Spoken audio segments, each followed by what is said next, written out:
Oh, hold on. Let's see. Sorry, guys. Sorry. Let me know if the audio is okay. Yes. Good morning. Let me know if the audio is okay. Let me know if the audio is okay. I am testing the audio.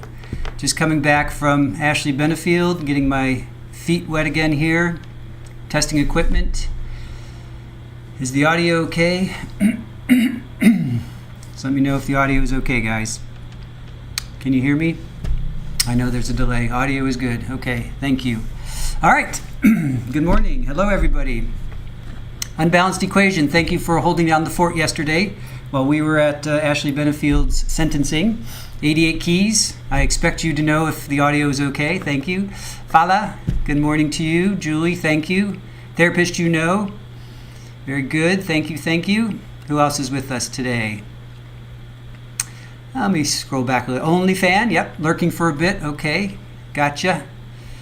Ricky Watson, howdy to you. Good to see you. Jules, first one in chat. Good morning, Jules. Jules was with me at both Sarah Boone and Ashley Benefield, so we'll be recapping both of those tonight, guys. So join us tonight at 8. Joni Ludlow, Donna Barkley, Susan Moore, Pammy, all right. Thank you. Good sound. Thank you, guys. All right, so while we wait for the next trial, just make sure okay. Yeah, it's cold. Cold today. I got the fire on. This is our temperature in our office at 64. So it's weird because, well, it's not weird. It's just the way the house is set up. The office is separate from the rest of the house, and there's no ducts, so we don't get AC or heat. So this is our lone source of heat. And the sun, of course. As you can see, there's light all around, which is awesome. Lots of windows. But anyway, 64 degrees. That's what I got my sweaters on today. It's chilly. It was like 41 when we woke up. Pretty cold. So, all right. So today, while we wait for our next trial to start, we are going to go over what we missed on Monday, because Jules and I were at Sarah Boone sentencing.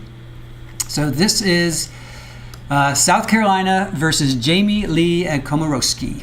And we're calling this the wedding night deadly car crash. So what was supposed to be her day one, jury selection day one, actually turned into she took a plea. And I hope I'm not giving away any secrets there, but she took a plea and then she was sentenced. So we're going to do that. So I'm just going to read through. She had been charged with reckless vehicular homicide and 3 counts of felony DUI following a devastating crash on April 28, 2023 in Folly Beach, South Carolina. Now, Komoroski was 27 at the time. So Samantha Hutchinson and Aric Hutchinson had just gotten married, right? And they were celebrating, and I think it was around 10 o'clock. They got in a golf cart with Eric's, let's see, who was it? There was a brother-in-law and a nephew. So they were all driving in this golf cart, and they were allowed on this road. It's kind of like a beach access road. It's like A1A in Florida. I don't know if you guys know that, or if you're near a beach, there's always like a smaller access road, if you will, and you're only supposed to go like 35 miles an hour, if that, So this Samantha and Aric were leaving. They had just gotten married, and they were riding a golf cart, and Komoroski came flying in at 65 miles an hour in the 35 mile an hour zone, 25 mile an hour zone, and she ran into him. Now, I saw some ring footage, and the golf cart was being driven, and the couple, Samantha and Aric, were sitting on the back, and Jamie came and hit them. So they literally saw this coming towards them. I can't even imagine. So Samantha was pronounced dead at the scene, and Aric he had suffered serious injuries. He's gone through reconstructive, I don't know if you guys have seen the pictures, but reconstructive surgery on his face. So they were hit basically head on while they're sitting on the back looking at this car speeding towards them. The two that were driving the golf cart, which was, I believe, a brother-in-law and a nephew, they were injured as well, but they were okay. I think they were in the hospital for a while, 11 days maybe or something like that, but they were okay. Komoroski's blood alcohol level, her BAC, was 0.261, which is over 3 times. I think it's 0.08 is the legal limit. Witnesses described her as intoxicated and unsteady, and police reported that she had refused a field sobriety test at the scene. So she was initially denied bail, but then she was granted release September 8th of 2023. Now remember, this happened in April 28th. But she was under some strict conditions. She was on house arrest. She had an ankle bracelet, electronic monitoring. She was supposed to abstain from drinking, and bail was set at $150,000. I'm sure you guys have seen her jailhouse calls. I was watching them. They've kind of been all over the place, meaning other content creators have used that and gone over that. She talked to her dad. She talked to her dad, I think 3 times I saw. Talked to her boyfriend. And she came across as not too, Super Bowl. She came across as not too remorseful, and I think from the reports I saw, the experts were saying that's not going to play well for the jury, so maybe that's why, one of the reasons why she took the plea deal, because I think those jailhouse calls, there's a tail. I think that's one of the reasons maybe why she took the plea deal, because those jailhouse calls were not flattering for her at all. Now, Jamie had been drinking. I think she had stopped off at least 4 places that I can remember. I think 3 or 4 places. She had been drinking pretty much all day. When this happened. And it happened around 10 o'clock at night. I think the first responders got there by like 10:15 or something. Earlier in the year, Aric and the other survivors filed a wrongful death lawsuit, alleging that Komoroski had spent the day engaging in a booze-filled bar hopping, resulting in her high BAC at the time of the crash. The judge did approve a $1 million partial settlement from several businesses implicated in the case. So it was the bars, the 3 or 4 bars that she went to. I think the rental car, which I didn't understand that. They had to kick in like $60,000 or something like that. I didn't quite get that, why the rental car was held liable. I'm not quite sure, but I don't know. Just checking in on chat. Equinox, good to see you. Pammy, Equinox. Ronnie, Jules again. Hello. I can't be in chat when I'm in the court. Yep, that's true. You cannot. Vanilla Ice taught me everything I know about A1A. You know what, therapist? When we used to live in Lantana, we'd go over the bridge to go over the intracoastal over the bridge, and his house was right heading towards the ocean. His house was right there on the left. Wasn't on the beach, but then the next street was A1A, and that's where they had Ritz-Carlton, and I think Whoopi Goldberg had a house down there. It was nice driving down there because you could see the ocean, but then you saw just these mega mansions, just unbelievable. So yeah, Vanilla Ice was on the intracoastal, but he was not. He may have had a place on A1A. I'm not quite sure. But 19 and follow where you are, and Joni 44. So we were colder here in Florida than in Oklahoma. How about that? We were 41. Yeah, Don, I'm sure you're cold in Georgia. If we're 41, you were definitely cold. You're just north of us. All right, is Hellcat in there too? Yeah, hey Hellcat, morning to you. A1A Beachfront Avenue. Oh, is that a song? Okay, I'm not very familiar with Vanilla Ice. Is that the song you woke up to? Your earworm? Unbalanced equation. Kugel is, I hope I'm saying that right, is jealous, because if you got me to say that, shame on you. Is jealous that your cat is starring today, yes. Well, she's somewhere. I'm not sure where she went to. But, all right, so that's kind of the lowdown on Jamie Lee Komoroski. Komoroski. Ice Ice Baby, yeah, I know. That's pretty much all I know. That he stole from Under Pressure. Mr. David Bowie. I think he sued him, right? Didn't he successfully sue Vanilla Ice and won that? Dinnering, only fan. Right on. Okay, all right. So without any further ado, so moments before her trial was set to believe, Jamie Komoroski pleaded out to charges of reckless vehicular homicide and 3 counts of felony DUI. So let's get to it. Yes, he did. That's the song with that lyric. Oh, okay, I gotcha. Hey, Hellcat. I want a cat, but my dog wouldn't approve. Yeah, we had 2 cats. We had 2 Jack Russells. We had a cat. We had another terrier, and then our Jack Russells passed away, and then at the same time we had some feral cats, and Super Ball was one of them. And then when we moved, we couldn't get, well, one of the feral cats passed away, and then we couldn't get the other one. He was a ginger. So we brought Super Ball with us, and then now we're here. We have 2 feral cats just appeared out of nowhere. So now we have basically three feral cats. And one Super Ball lives inside all the time. We don't let her out because she's never been outside here. We're not sure what she would do. But the other 2 feral kitties were born in this area, well, born here, I guess. And so they're kind of indoor-outdoor. But when it's cold out, we bring them in. Like right now, they're inside. But I'll let them out maybe around noon. It's supposed to be about 65 or so I'll let them out. Oh, Equinox, your dog is a terrier too? Yeah, we had Jack Russells. Yeah. They died 2019. One in July 17th, and then it's September 17th. It's really interesting that they both passed. The younger one died first. Go figure. That was Sagan, and then Iggy was the one that passed in September. He was a little bit older, 3 years older. All right. Let us get to... I'm going to minimize my squeeginess. I'm going to go to Pipsqueege. Pipsqueege. Here we go. Tuck myself right underneath our party girl there. And let's get to this. All right, so here we go. This is from Monday. What was that? The 1st? I don't even know anymore. Oh, the 2nd. That was Sarah Boone's sentencing. So this is from Monday, December 2nd, 2024. Here we go. Do we have all of here? We have the original.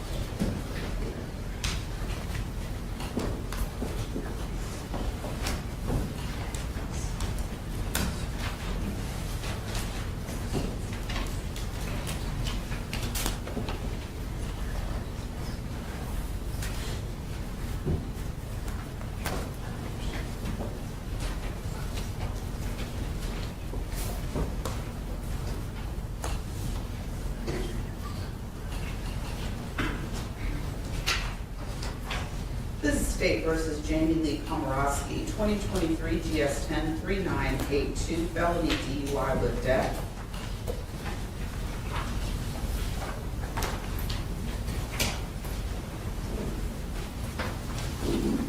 As indicted.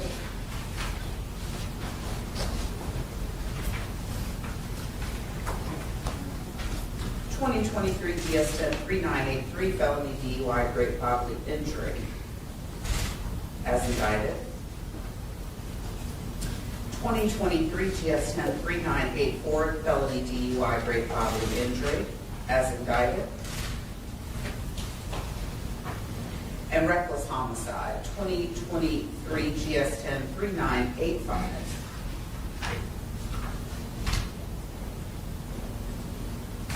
As indicted. Are there any recommendations? Well, first, who's appearing on behalf of the state? Timothy Finch on behalf of the state, Your Honor. And is there anyone else who will be assisting you in the presentation of this case? Not in the presentation of the case. Lemon Ziegler helped in the preparation of the case. And Ms. Wilson is present as well. That's correct.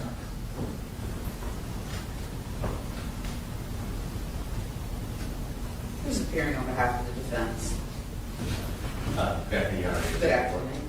Nathan Williams on behalf of Ms. Komoroski and Chris Comiccione will be handling part. I'm sorry, I'm going to need you to speak up louder. This is a vacuous courtroom, and we're not going to, I know you're soft-spoken, but if you could speak up a little bit more loud, a little bit louder for me, and of course, I know you. Nathan Williams, and who did you say would be assisting you? Chris Comiccione, Judge. And how's Chris spelled? C-H-R-I-S, Your Honor. And your last name, sir? G-R-A-M as in Mike, I-C-C-I-O-N-I on behalf of Jamie Komoroski. Thank you very much. Are there any recommendations and negotiations, Mr. Finch? No, Your Honor. And does Ms. Komoroski have any record? No criminal record, Your Honor.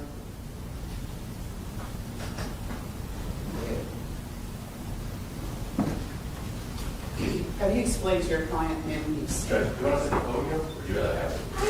Which is better for you? I mean, no. Which is better? The podium's closer. It's probably easier for the full court to hear everything and record everything. Mr. Williams, have you explained to your client the charge, the punishment for rights? I have, Your Honor. Do you believe she understands the charges, the punishment, her rights? I do, Your Honor. Does she wish to plead guilty or not guilty? Guilty, Your Honor. Do you agree with that decision? I do, Your Honor. Has she ever been evaluated to determine her competency? She has not, Your Honor. Have you explained to her the violent and serious classification? I have, Your Honor. And have you also explained to her the collateral consequences of these offenses, that being the suspension of her driver's license or the revocation of her driver's license, as well as the requirement of any interlock devices? We have, Your Honor, but just briefly. We have, Your Honor.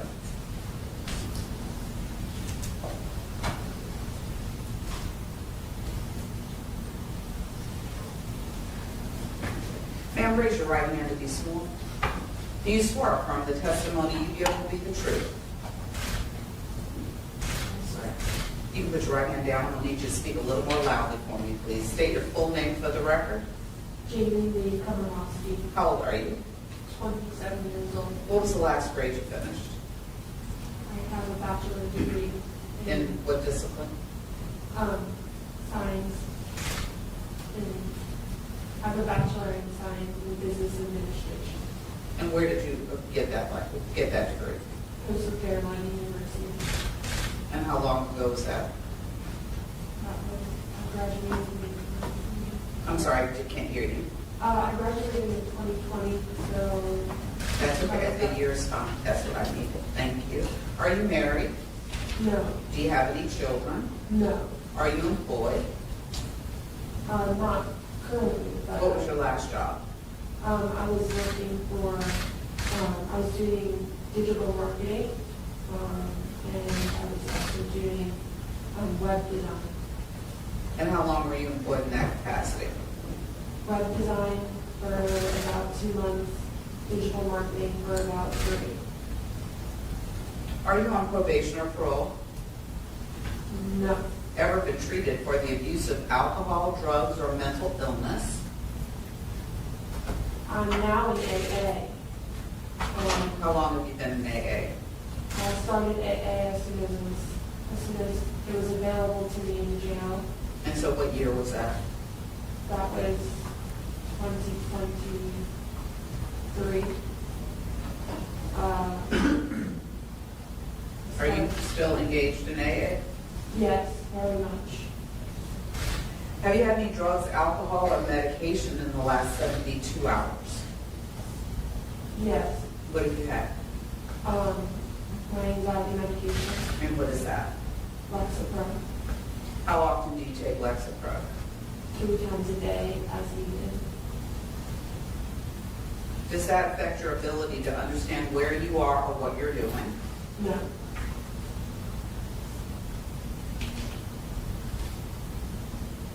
On the offense of felony DUI, how do you plead? guilty, Your Honor. Do you understand the minimum is 1 year, the maximum is 25 years, and a minimum fine of $10,100 and a maximum fine of $25,100? Yes, Your Honor. Do you understand that it's classified as violent and serious? Yes, Your Honor. Do you understand that under South Carolina law that subjects you to enhanced penalties? Yes, Your Honor. Do you understand that if you receive 2 additional serious offenses, you could face life without parole? Yes, Your Honor. You may have discussed parole or parole eligibility with your lawyer or with others, but until you're sentenced, no one can tell you when, if ever, you would be eligible for parole or under what conditions. You should assume that you will serve any time that you're sentenced to day for day. Do you understand?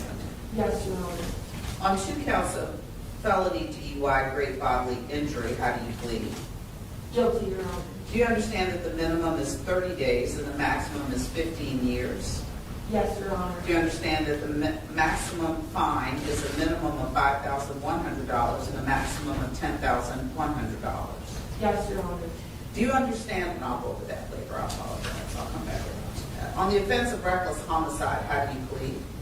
Guilty, Your Honor. Do you understand the maximum penalty is 10 years and/or a minimum fine of $1,000 and a maximum fine of $5,000? Yes, Your Honor. Do you understand that on the reckless homicide that your license will be revoked for 5 years? Yes, Your Do you Honor. understand the court has no control over that? Yes, Your Honor. Do Do you understand that on the felony DUI with great bodily injury, that your license will likewise be suspended? Yes, Your Honor. Do you understand that no probation or can be given on those offenses? Yes, Your Honor. Do you also understand that you will be required to have an ignition interlock device on your car? Yes, Your Honor. And you also understand that likewise we have no control over those statutory mandated conditions? Yes, Your Honor. And you also understand that on the felony DUI with death, that no portion of the sentence can be suspended? Yes, Your Honor. I want you to listen carefully to the facts. Just finish. Thank you, Your Honor. May it please the court. Yes, sir. This occurred April 28, 2023, at the 1200 block of East Ashley Avenue, Folly Beach in Charleston County. On that date, shortly before 10 o'clock p.m., the victims had left the wedding reception of Aric and Samantha Hutchinson, which was held on the western tip of the island. The newlyweds were being driven away in a low-speed vehicle, or LSV, which is a street-legal version of a golf cart. The LSV was fully illuminated with head and tail lights as it traveled eastbound from the reception site. Benjamin Garrett was driving.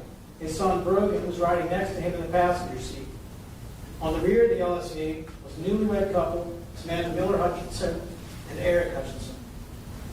The path of travel was on West Ashley Avenue, across Center Street, and then continue on East Ashley Avenue towards the rental house. At approximately the same time as the victims were leaving the reception, the defendant was wrapping up an outing with new coworkers at a bar on Center Street, Folly Beach. After leaving that bar, Ms. Komoroski stopped by another neighboring bar, alone, for a single shot of tequila before getting into a rented 2023 Toyota Camry to drive home to her residence on James Island.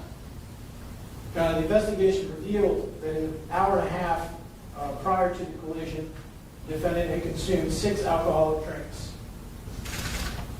However, instead of leaving the island via Center Street toward Folly Road and James Island, the defendant headed eastbound on East Ashley as well, following the victim's LSD, albeit the LSD would have been significantly further up the road. While on East Ashley, the defendant traveled well over the island-wide speed limit of 25 miles an hour as she closed on the LSD. Data from the EDR, the electronic data recorder, or event data recorder from the vehicle, the Toyota, shows the defendant was traveling 61.5 miles an hour, 4.65 seconds prior to crashing into the LSV. 4 seconds later, at 0.65 seconds prior to impact, the EDR shows the defendant had increased to 65.9 miles an hour. The same data reflects the brakes were applied half a second later, 0.15 seconds before impact. During the time of travel eastbound on East Ashley, the onboard system in the defense vehicle captured black and white snapshots of the vehicle as it weaved across the road, off to the right, then over the center line, left, and then back into the right lane as it closed in on the LSV. At approximately 10:15 p.m., in the 1200 block of East Ashley Avenue, Ms. Komoroski crashed into the LSV. Crashed 10 p.m.? 10:15 p.m. 10:15. Yes, ma'am.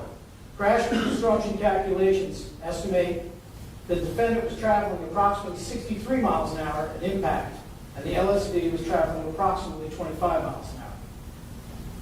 Samantha Miller Hutchinson was ejected from the rear-facing seat onto the hood of the Toyota. Aric Hutchinson was ejected over the vehicle, landing near the point of impact. Benjamin Garrett was ejected from the vehicle onto the roadway. Brogan Garrett was ejected from the right side of the LSV into nearby ground cover. Brogan suffered injuries to his knees. Benjamin suffered a severe head injury, injury to his wrist, which was treated in the burn unit at MUSC, and injuries to his right hip and lower back. Ben will require further surgeries to address his other injuries, including a right hip replacement, a fusion of the right SI joint, possible fusion of his neck and back vertebrae, and surgery to address arthritis in his affected joints. Aric suffered 2 broken legs, one requiring surgical intervention to repair, a fractured facial bones, fractured vertebrae, also necessitating surgery, brain bleeds, numerous lacerations over his body. Additionally, his left eye was damaged, and the prognosis regarding his vision will develop over time. He necessitated surgery to fix the lid to that left eye, enabling it to close, and currently suffers double vision. Future surgery will be assessed. Samantha Miller Hutchinson died from blunt force trauma to her head and neck. Citizens that were staying or living in the area of the crash immediately responded to the site and called 911. Among those who responded were 2 nurses that happened to be staying nearby. They, along with others, began triaging the victims. Neither detected any pulse from Samantha. As a call for assistance was dispatched, officers from Folly Beach rushed to the scene. Sergeant Halpern, who was also trained EMT, was the first responder. On his travel to the site, and knowing the severity of the crash and the injuries, Halpern's speed from his cruiser's GPS topped out at 58 miles an hour, but was essentially consistent around 44 miles an hour with lights and sirens operating. Sergeant Halpern and Officer Honeycutt, also from Folly Beach Police Department, attempted to resuscitate Samantha using CPR and an AED. Ultimately, they were not successful. Samantha was declared deceased at the scene. Folly Beach Police Department put out a call for assistance to the scene and to handle other calls while working this crash. Sergeant Charles Seven and Deputy Aaron Scruggs of Charleston County Sheriff's Office responded to assist with the crash reconstruction. And CPD officers, including Zachary Azari, assisted with the DUI investigation. CCEMS, Charleston County EMS, that has transported Aric, Ben, and Brogan to MESC for treatment in the trauma unit. The coroner was called to respond for Samantha. At the scene, the defendant admitted to driving the Toyota and to drinking 2 drinks prior to the crash. She declined to perform standard field sobriety tests. She was then taken into custody for suspicion of DUI and transported to Folly Beach's Department of Public Safety to provide a breath sample, which she also declined. At approximately 1 a.m., August 29th, or April 29th, Sergeant Halpern drove the defendant to MUSC for medical clearance. A search warrant was issued for a blood sample from the defendant. MUSC collected a sample according to SLED protocols. The sample was later tested by a SLED toxicologist who reported a VAC of .261. A retrograde extrapolation based on the time of the defendant's last drink, her age, weight, and height, estimated her VAC to be .255 to .318 at the time of the crash, between 3 and 4 times the legal limit. Ms. Komoroski was indicted by the Charleston County Grand Jury September of 23 for reckless homicide, 2 counts of felony DUI with GBI, 1 count of felony DUI with death. Again, this plea is without negotiations or recommendations. Angle that podium so that she's talking toward the floor. Just angle it this way so that she's speaking directly toward her.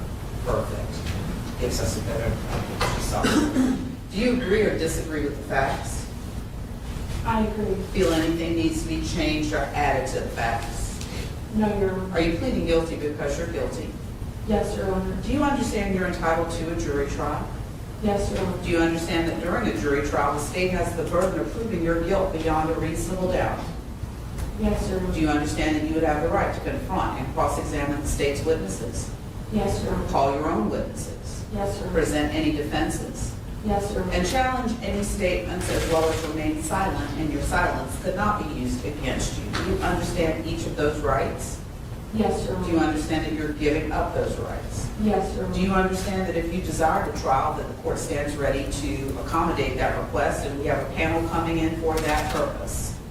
Yes, Your Honor. And knowing all of that, do you still wish to plead guilty? Yes, Your Honor. Are there any deals you're relying on that I've not been told about? Are there any secret deals you've made between your lawyer and the state that the court is not aware of that you're relying on in pleading guilty? No, Your Honor. Have you been satisfied with your lawyer? Yes, Your Honor. Has he done everything you've asked or expected? Yes, Your Honor. Any complaints about his services? No, Your Honor. Has anyone promised you anything to plead guilty? No, Your Honor. Has anyone threatened or coerced you? No, Your Honor. Are you pleading guilty freely and voluntarily and of your own will? Yes, Your Honor. Have you understood my questions? Yes, Your Do Honor. you need to ask any questions? No, Your Honor. Have you been truthful? Yes, Your Honor. Do you understand that you have the right to appeal each guilty plea and sentence of the court? Yes, Your Do you Honor. understand that you have to do that within 10 days of today in writing? Yes, Your Honor. Do you understand that if you cannot afford an attorney for that process, that one will be appointed to you at no cost? Yes, Your Honor. I find there's a substantial factual basis for each plea, that each plea has been entered freely, voluntarily, knowingly, and intelligently with the advice and assistance of counsel with whom the defendant has indicated she is satisfied. I will accept the plea. Anything further from the state? And I did not notice, oh, actually, I do notice now, I apologize. But I didn't see the other two victims' names, I'm sorry. Your And I Honor, assume, based on, and I neglected to ask this earlier, and I apologize for my oversight, I assume that that on indictment ending in 3982, which is the felony DUI with death, I assume that Ms. Hutchinson's relatives were notified, yes, correct, Your and Honor. some of them are present. That's correct, Your Honor. Is there any restitution? None is being sought by the state. And I assume on indictment ending in 3983, which is the felony DUI, great bodily injury, that Mr. Aric Hutchinson was notified. That's correct, Your Honor. And He's present. he is present, That's correct? Yes, Your Honor. Is there any restitution? None sought by the state.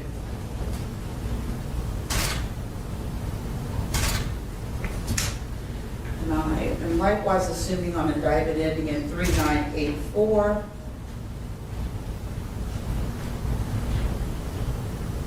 that Ben Garrett was notified. That's correct, Your Honor. He's also present in the courtroom. And is there any restitution? None sought by the state. And on indictment ending in 3985,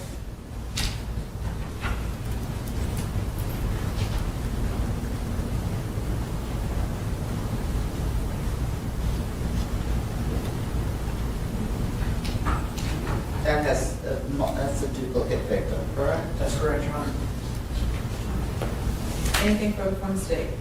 Only to notify the court, as you are aware, members of the victim's family who would aware. Certainly. You can call them in the order that you'd like and make sure they speak loudly and clearly for the benefit of the court reporter. You can call them in whatever order you would like. Thank you, Your Honor. You're welcome. First would be Ms.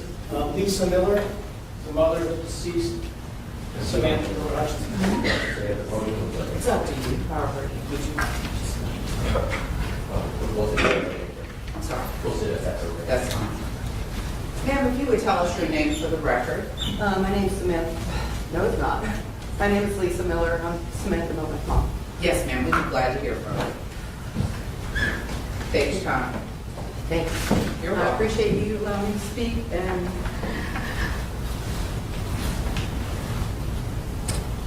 everybody be patient.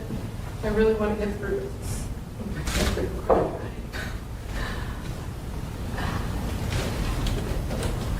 First of all, for the last 20 years, my career has been a substance abuse counselor. So I wanted to bring that factor to the court. I have dealt with many different populations, offenders. I did a program for offenders. I've dealt with military people, adolescent programs, so I've kind of ran all gamut. The one thing that all these groups and all these populations have in common is the word enabling. And enabling happens when, does everybody know what that means?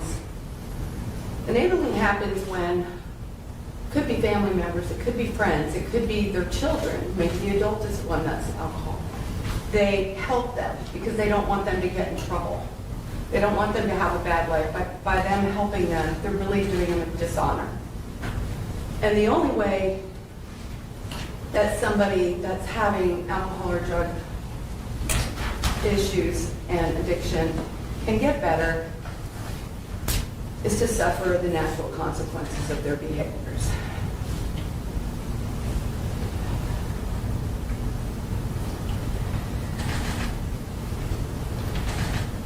In this case, the natural consequences is the legal consequences of what happened, which resulted in my family, sibling, child, not being here anymore. The good thing about it, if she goes and stays some time in jail, they have treatment in there. AA is not treatment. AA doesn't help somebody who's addicted. It's good once you get to that point where you're gone for treatment, you spent some time in sobriety. AA is where you go hang out with your other people. And that's it. This is in parts, but thank you. Who was Sam? I want to talk about Sam because my daughter. And she wasn't just a person on a golf cart that just got married and got killed.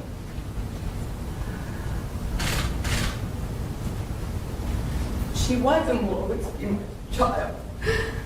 I'm going to tell a little bit of the story. Just bear with me. I got pregnant with Sam. I was single, divorced with an older child. Those things happen. They did not have any help or any assistance. And so I think that bonded Sam and I as being fighters together through life, helping each other, until my husband that I met and married adopted Sam and was her dad. So life wasn't always easy for us to get through what we had to get through. It was really hard to figure out how we were going to make it financially. My whole first career was based on being pregnant with Sam. I know it sounds funny, but it's like, I have 9 months to get a career. I can't make $10 an hour anymore. So 9 months, hey, I can go to hair school. We figured it out. Like, we always figured things out together.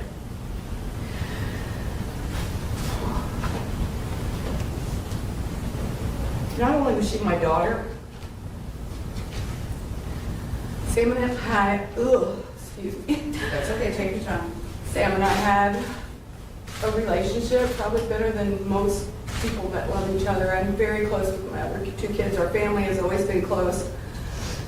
But Sam and I had a bond that was very different and very amazing, and we both had each other's backs all the time.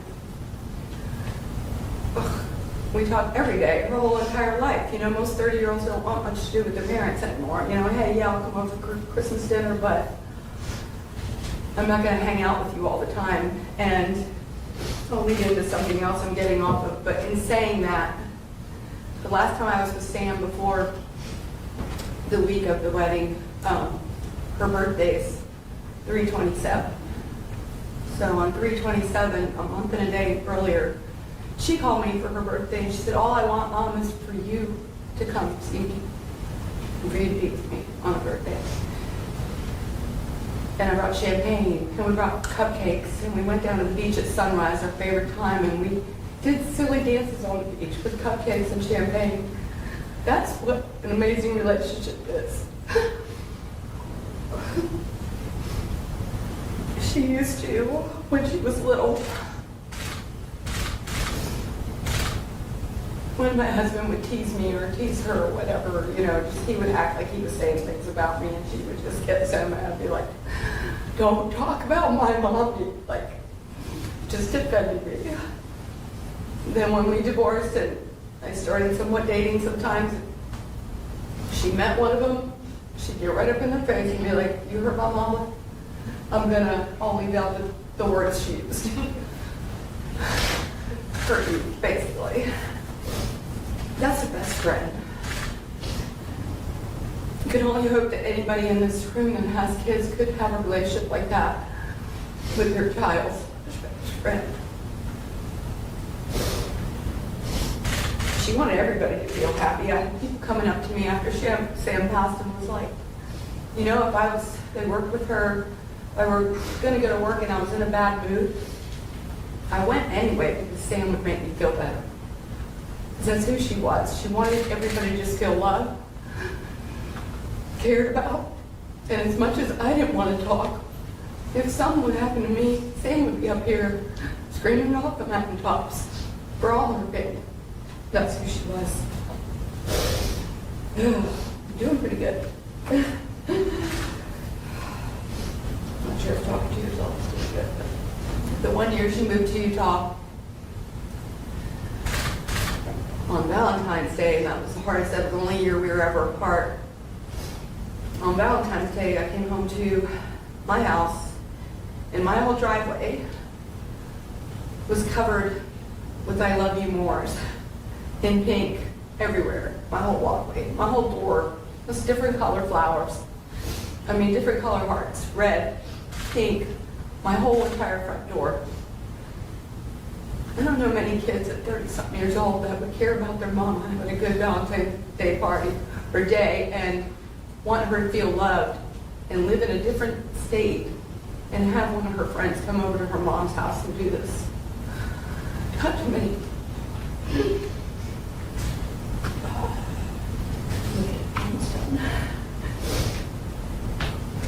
So, unfortunately, I don't like talking about the event, but I just want to tell you what happened through Sam's mom's eyes and our family and what we experienced, which was pretty horrible. So it was supposed to be a rainy day. It was supposed to be a cloudy, and the weather just an hour before the wedding just became beautiful. Couldn't have been better. Everything was perfect.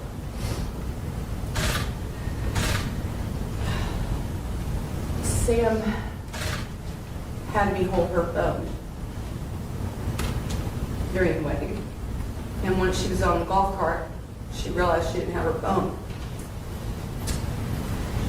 I'm getting ahead of myself, but that's okay. So she said someone to come get her phone. And you don't know how many times you go down the rabbit hole. If she had just gone without her phone or told me to come bring it to her or whatever. I mean, it was perfect timing that she got right in front of this car. But we try not to do that too much.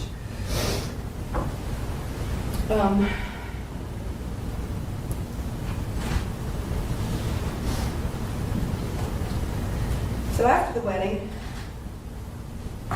we went to where we were staying in our Airbnb and basically got into some sweats and we're hanging out on the porch and everybody had a good night and pouring a glass of wine, relax, and I'm standing out there and I hear all these sirens. And the fire trucks, which on a Friday night in Folly, it's not very rare. I mean, they're there all the time, right? But I heard those fire trucks and saw those lights, and I yelled, "Something happened to Sam." And maybe said, "No, Mom." And they said, "Something happened to Sam." That's how much, that's a connection with somebody. I knew. And it wasn't until, I don't even know how long later, somebody came by and was nice enough to ask us if we had heard about the accident. And so she took us down there. Sorry, this part. And Mandy and I, my daughter, ran barefoot into the scene, which was all rubbed up. Sam's dad was there.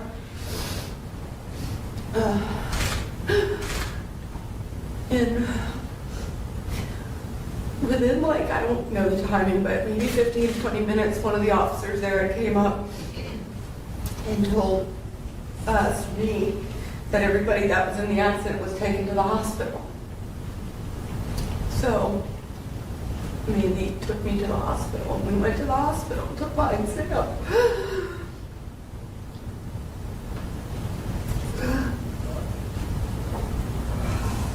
They didn't have ID, so it was going to be a while before they figured out where everybody was. But I really believe that she was at the hospital. And then it was like 2 in the morning.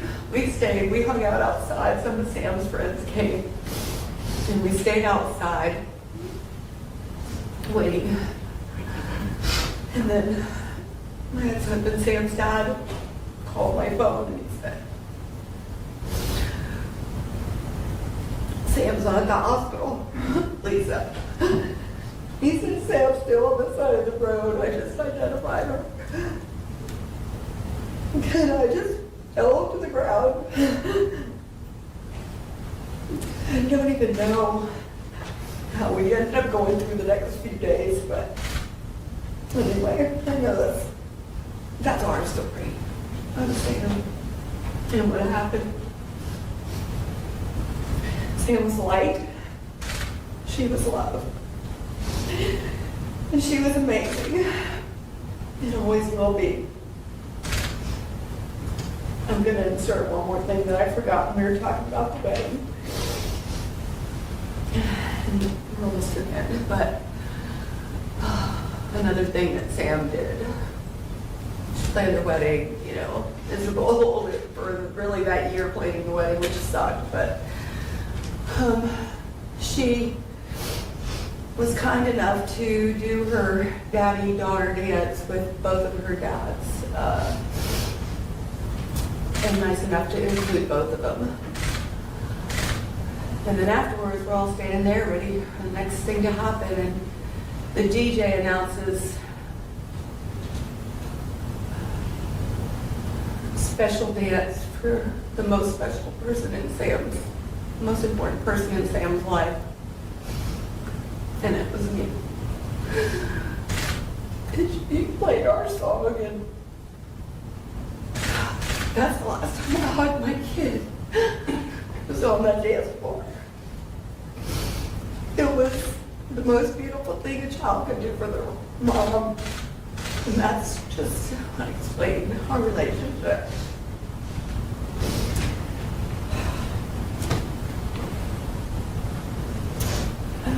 The last thing I need to say, I'm going to probably just read this, I think, is that myself, Sam's siblings, Sam's siblings are nieces, and her father, we've been sentenced to a lifetime of pain.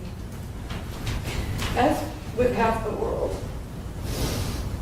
As a mom, I can't even describe to you. I've lost my brother. I lost both my dads. This is so different. And it is scientifically proven that some kids' cells stay in your body. She died. We died. And she doesn't get a partial sentence. She doesn't get to come back to life in 10 years or 20 years. And we don't get to come back to life in 20, 25 years. This is a lifetime.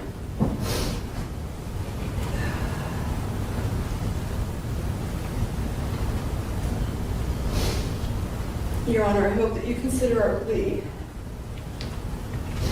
in the world's plea to hold the defendant responsible for her poor choices and to experience the legal consequences of her action. Thank you. You're welcome. I appreciate your time. Your Honor, next, Amanda Jenkins, sister of the deceased.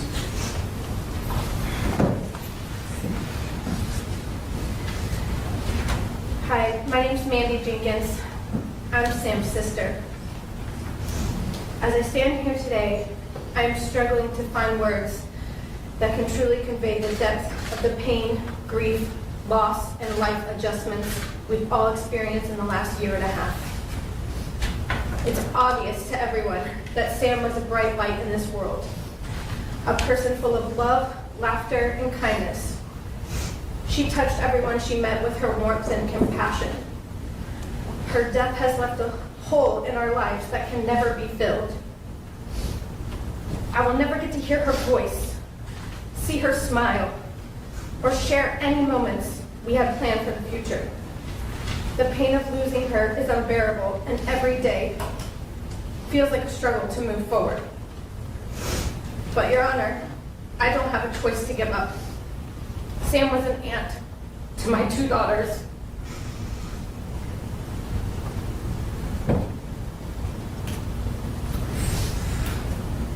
My daughters, Amber and Maisie.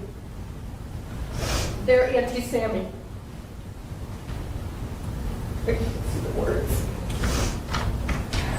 Despite Sam's constant care to everyone, the love she had for them was like no other, and it was mutual.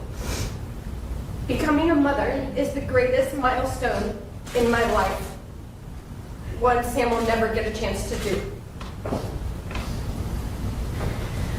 My family traveled from Florida to South Carolina on April 20th, 2023, in preparation for Sam and Aric's wedding. And me and my girls never went back to Florida. 12 hours after we found out Sam was killed, Amber asked me why everyone from the wedding was at our Airbnb and why is everyone so sad. I was not prepared to explain death to a 5-year-old yet, especially because it was her Auntie Sammy. If you've never experienced trauma, I don't wish it upon anyone. Regardless the thousands of dollars spent on therapy, the triggers are immensely debilitating every single day. The sirens, flashing lights, seeing a wedding dress, a golf cart, just the simple task of driving, and many, many more. When I'm with my girls, any of these things come up, they try to protect me. Singing a song loud to drown out the siren noise in hopes a grief wave doesn't hit me and I quickly spiral. Day to day, if I say, hey, mommy's just going to the grocery store real quick, Amber and Maisie quickly panic, having to say goodbye multiple times just in case I don't come back, in their words, like what happened to Auntie Sammy. My job is to protect them, shouldn't be the other way around. But I also now have the task of protecting my mother and being her rock through this. She once said years back, if anything ever happens to one of my kids, I'd kill myself. The moment we found out Sam was plowed down, I made my mother look me in the eye and promise me she wouldn't do that. I didn't quite believe her, knowing the bond her and Sam shared, and I knew I needed to be by her side through every moment of this. I sent my husband on a plane to Florida, and he packed up our house and we moved to North Carolina, now 1,000 steps from my mom. This tragedy has not only stolen the future that my sister should have had, but has also forever altered the course of our lives. I know that no sentence can bring Sam back. The choices made by the drunk driver the night she killed my sister will affect us forever. They have taken more than just a life. They have taken the future, our future. I am filled with anger and frustration knowing that my sister's life was cut short by a selfish, senseless, and preventable tragedy. The defendant's actions have forever changed our family, and we have to live with the consequences of this loss every single day, and she should too. No one should endure this pain except for her. Thank you for allowing me to speak today. You're welcome. Ms. Finch? Thank you, Your Honor. Next, Nathan Miller, brother of Samantha Miller Hutchinson.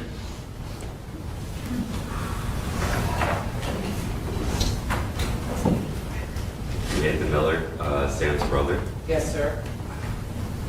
It's not much that hasn't been said. So this is really brief, but I'm sure as you and everyone else can see and hear that how hard it's been on our family to go through something like this. It's unimaginable. If you haven't been through anything like this, then won't really do it any justice for me to try to put it into words. And if you have, then I don't need to put it into words for you. How much pain and anxiety and just like worry, constant worry, just living in a state where, you know, when your phone rings, you know that there's a pretty good chance that on the other line, there's gonna be somebody in peril, and you have to do your best to try to help them.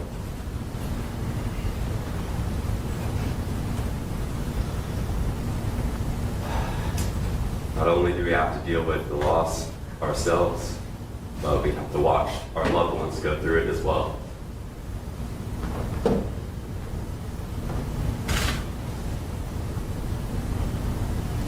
The last thing I'll say is just hope that the sentence is the maximum, because this wasn't an accident. It wasn't an accident to go over 60 miles per hour on these, pitch black, tiny, folly roads that are constantly filled with people.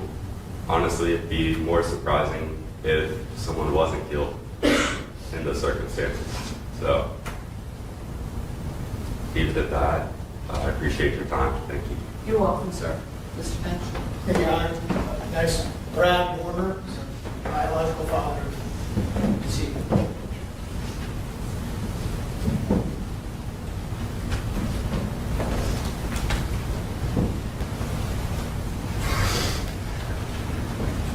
Yes, sir. If you would tell us your name for the record. I'm Brad Warner. Yes, sir. Be glad to hear I'm it. Sam's biological daughter, my father. I'm the one that wasn't there in the first part of her life. For the past 20 plus years, I was there for her when she needed me.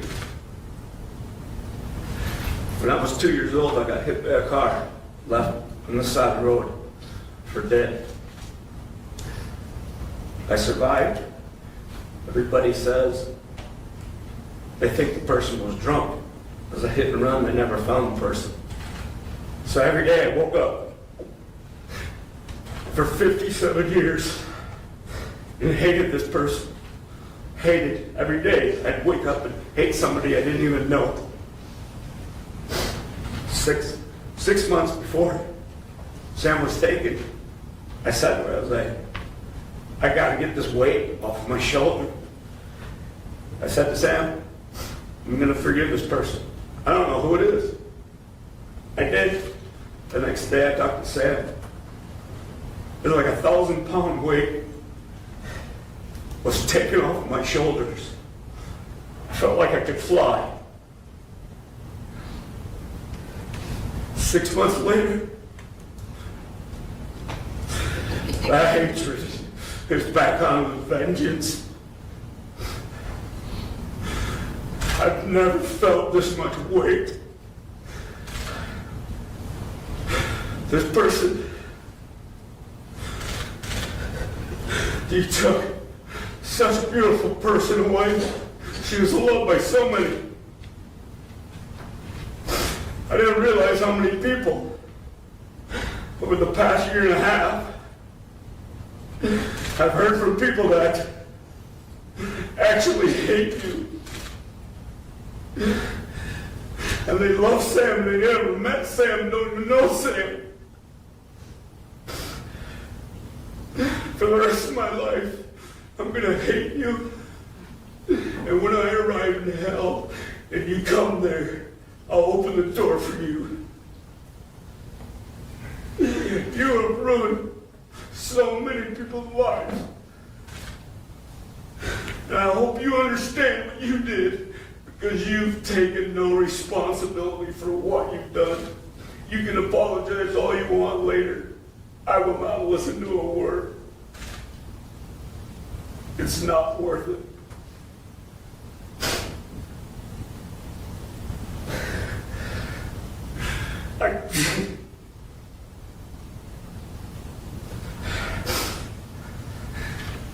Everybody used to call Sam a female version of me.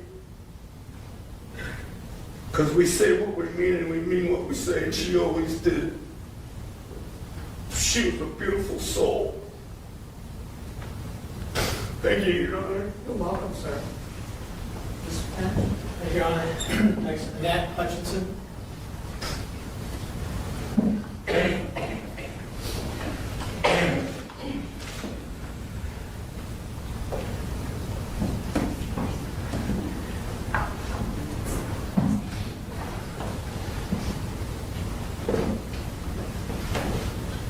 Your Yes, Honor, ma'am. my What's your name is for the Annette. record? My name is Annette Hutchinson. That's Hutchinson. Yes, ma'am. I am related to the victims. I am Eric's mother.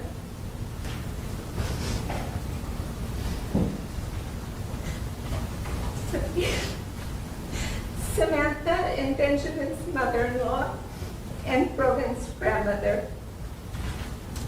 My family is my world. My children and grandchildren are everything to me. All that I do is for my family. Yet until today, I've spent the last 19 months watching helplessly as this horrific event and aftermath unfolded, shattering the lives of 2 out of my 3 children, and ending the beautiful life of my beloved daughter-in-law, Sam. Speaking here today is the one thing I can do for them. Your Honor, I ask you to please consider Sam when you impose your sentence. Sam joined our family in March of 2019 when she chose my son. She was a force so lively and so full of love, especially for my son, Aric. It was apparent to all of us they had both found the love of their lives. For over a year, Sam planned every detail of her wedding, a first marriage for both. She was excited and counting down the days, unaware she was also counting down to her own tragic death. On their wedding day, I had never seen Sam or Aric so happy. Their faces lit with smile the entire time, even as they waved goodbye from the golf cart they were riding on to start their life together. Photos in the video of the day captured the magic, but they are now too painful to watch or look at. Because our lives were forever changed moments later by the defendant when she recklessly sped through a quiet residential neighborhood into the back of the golf cart. In the police report, a witness described the crash as sounding like a bomb's explosion. That statement replays in my mind, thinking of the 4 of them struck in such a manner. The next day, I had the horrific task of telling my son that his new wife had died, after he repeatedly asked during moments of consciousness, "Where is Sam?" I cannot describe to you the pain I felt as I watched my son's face process this, and I knew what he would say before he said it. It should have been me.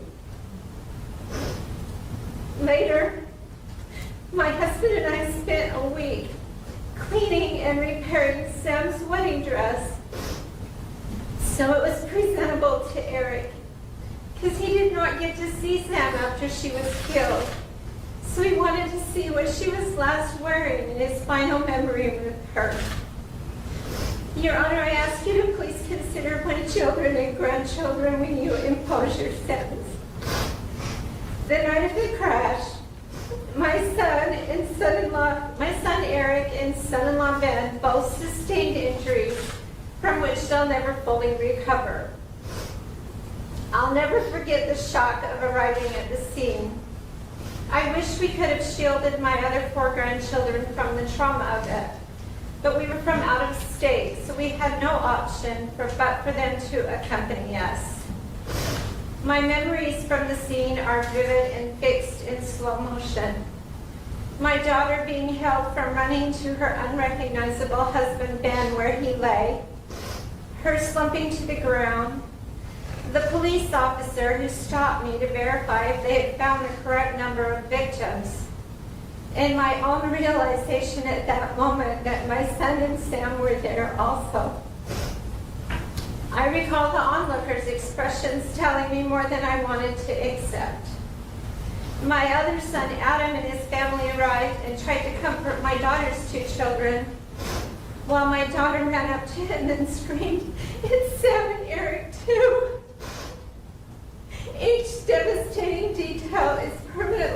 etched in my memory, including the moment when we found out that mere minutes after the happiest moments of her life, Sam had died.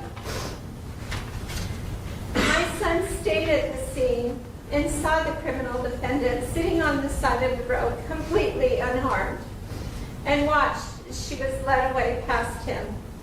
All 5 of my grandchildren, ages 10 to 17, one a victim of the crash, went from the scene to the emergency room, spending the night in the waiting room, not knowing what happened to their family. They will carry the trauma of this core memory with them for the rest of their lives.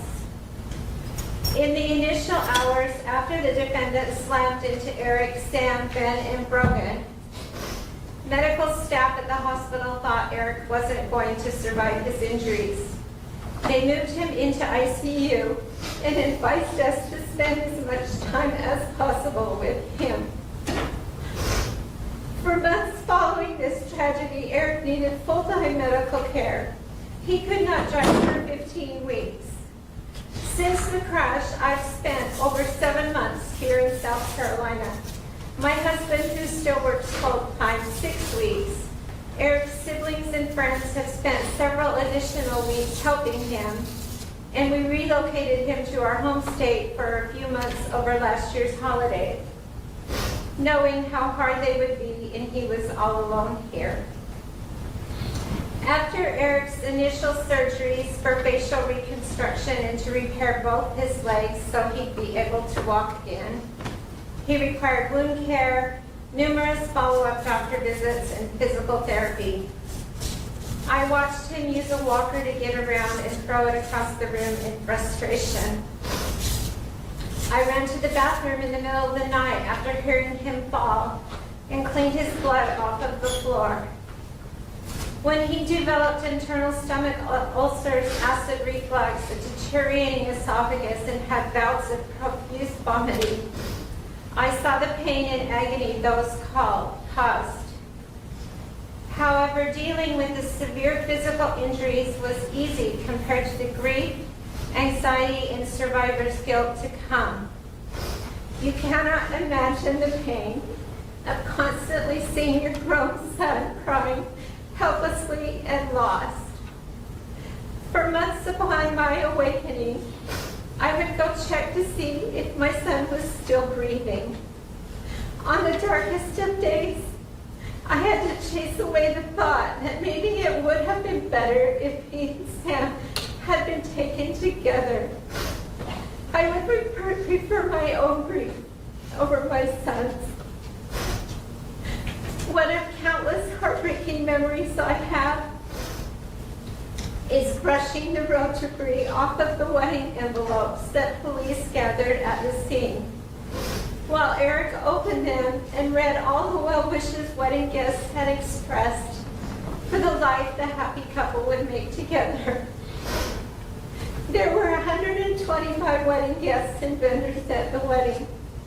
75% traveled from out of state to attend, only to be traumatized. Since this tragedy, Aric has made over 20 trips to the emergency room and 3 times was readmitted to the hospital for severe anxiety attacks, nausea, and dehydration. His most recent visit was only 3 weeks ago. I know some here see Ben and Aric as the men they appear on the exterior. What are not visible are the internal injuries, the scars hidden by clothing from the multiple surgeries both have endured. You don't see the constant physical pain that has become a part of their lives. The pain doesn't stop there. The emotional pain, the post-traumatic stress disorder, anxiety, survivor's guilt, and grief have been constant for these 19 months. You don't see the daily struggle, the arthritis setting in, and the future surgeries they've been told will be necessary to control pain and enable both men to remain mobile as they age. You don't see their limited abilities. They're unable to do activities they did before and must rely on others. Both are facing a difficult fight for the remainder of their lives. I was told there are no charges against the defendant for my then 17-year-old grandson, Brogan, because he was not severely injured. Yet he was struck by a car at 65 miles per hour while sitting next to his father, thrown several feet, landing close to his new and now deceased Aunt Sam. His view of Sam shielded by another young girl who had ran out of a nearby home, until he was placed in an ambulance and taken to the emergency room. I know Brogan struggles with his own PTSD, anxiety, trauma, and grief, but mostly in silence, because he sees the physical and emotional struggles of his father and uncle. And I know he feels lucky, but I worry for him when he starts to recall the trauma of the day. Your Honor, I need you to please consider the irreparable damage the criminal defendant has caused our families when you impose your sentence. I'm standing here today to tell you I don't know if my son will ever be okay or know happiness again. We now live under a shadow. We go through our day-to-day. We even smile for pictures, but it's not real or the life we had. None of us will recover from losing Sam. Although unseen, the emotional damage is constant and at times relentless. Your Honor, please don't prioritize the defendant's life over the life of Sam and the life sentence of pain and suffering inflicted on Aric and Ben. Please send a clear message to the defendant that she must take responsibility for her actions, and to others that taking a life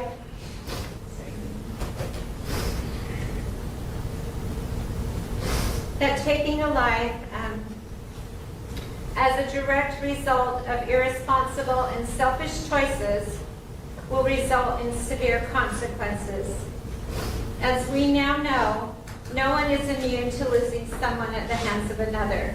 It can happen at any time, and we live with the newfound fear it could happen to us again. Thank you. You're welcome, ma'am. Your Honor, Alexis Garrett.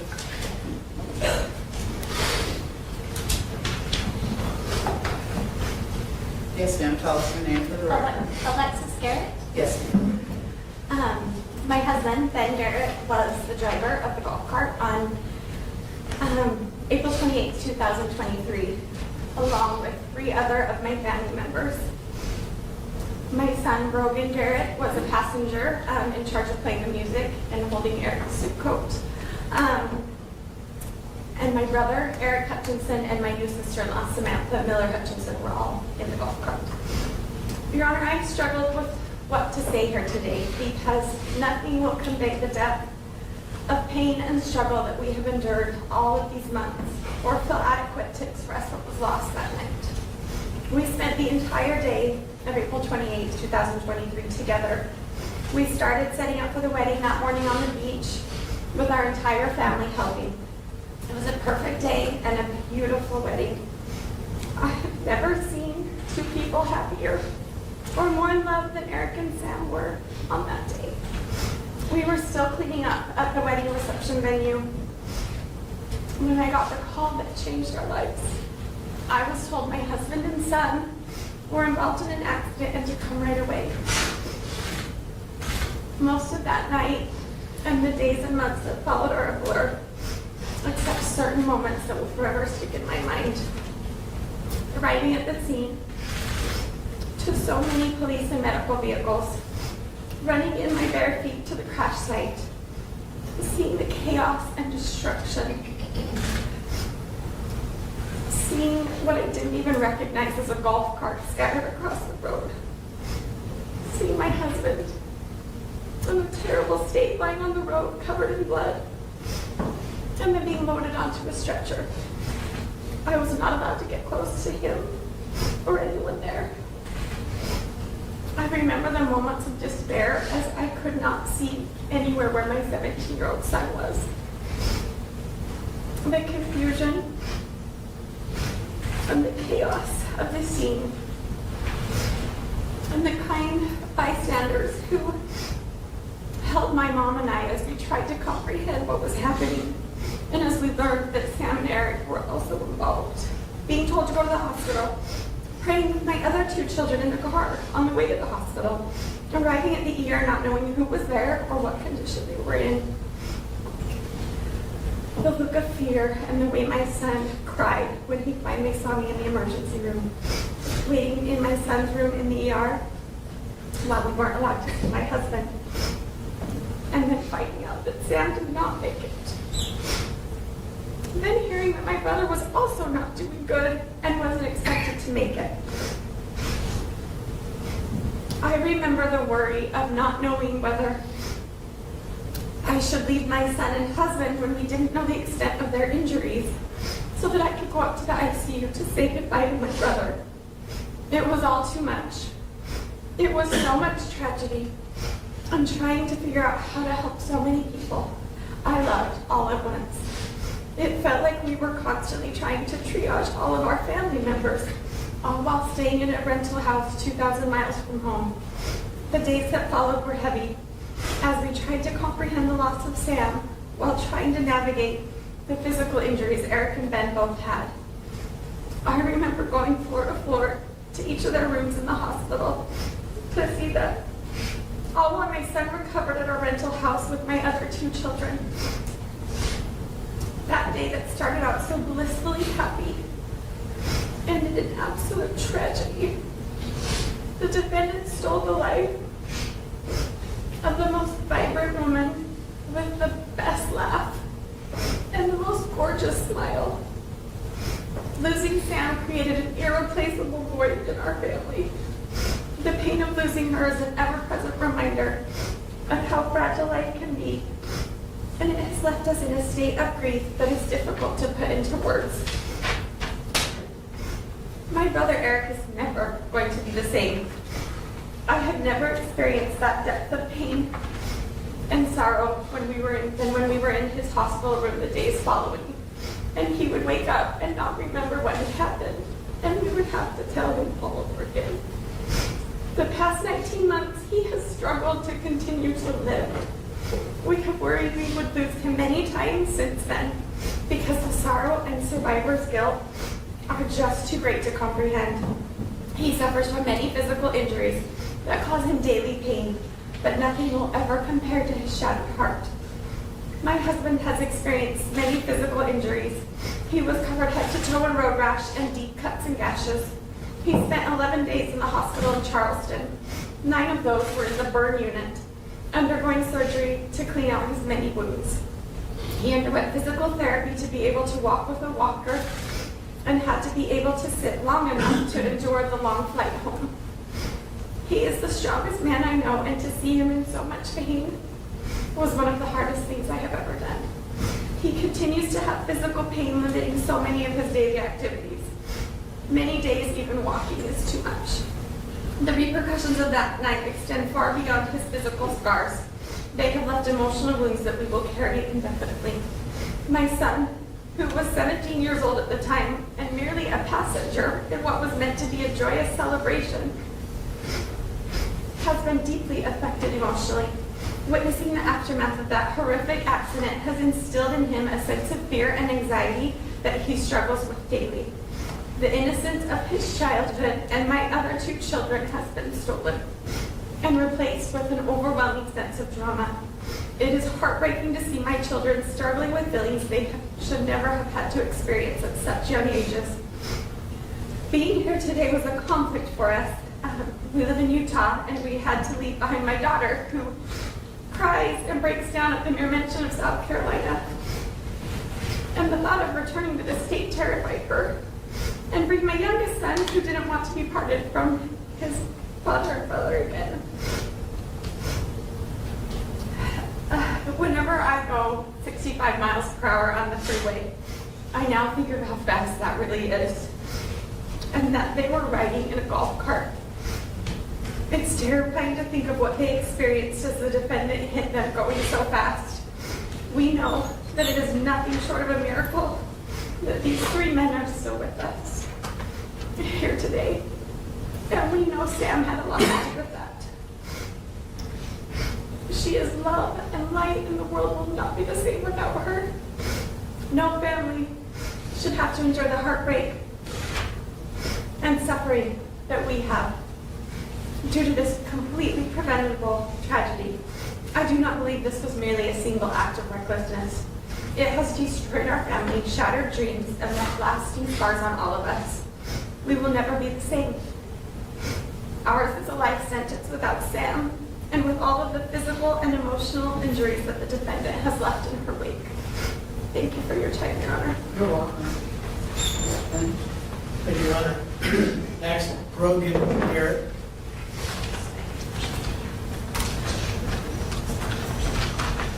My name is Brogan Garrett, Spell your first name for us, sir. B-R-O-G-A-N. And on April 28th, 2023, while me and my family were on a fun vacation to support my uncle and aunt, what was supposed to be a joyous and celebratory day turned into a nightmare that will haunt me and my family for the rest of our lives. That night, after my aunt and uncle's wedding, an intoxicated Lee Komoroski struck me and my dad while we were taking my aunt and uncle to their rental. The crash took my aunt's life.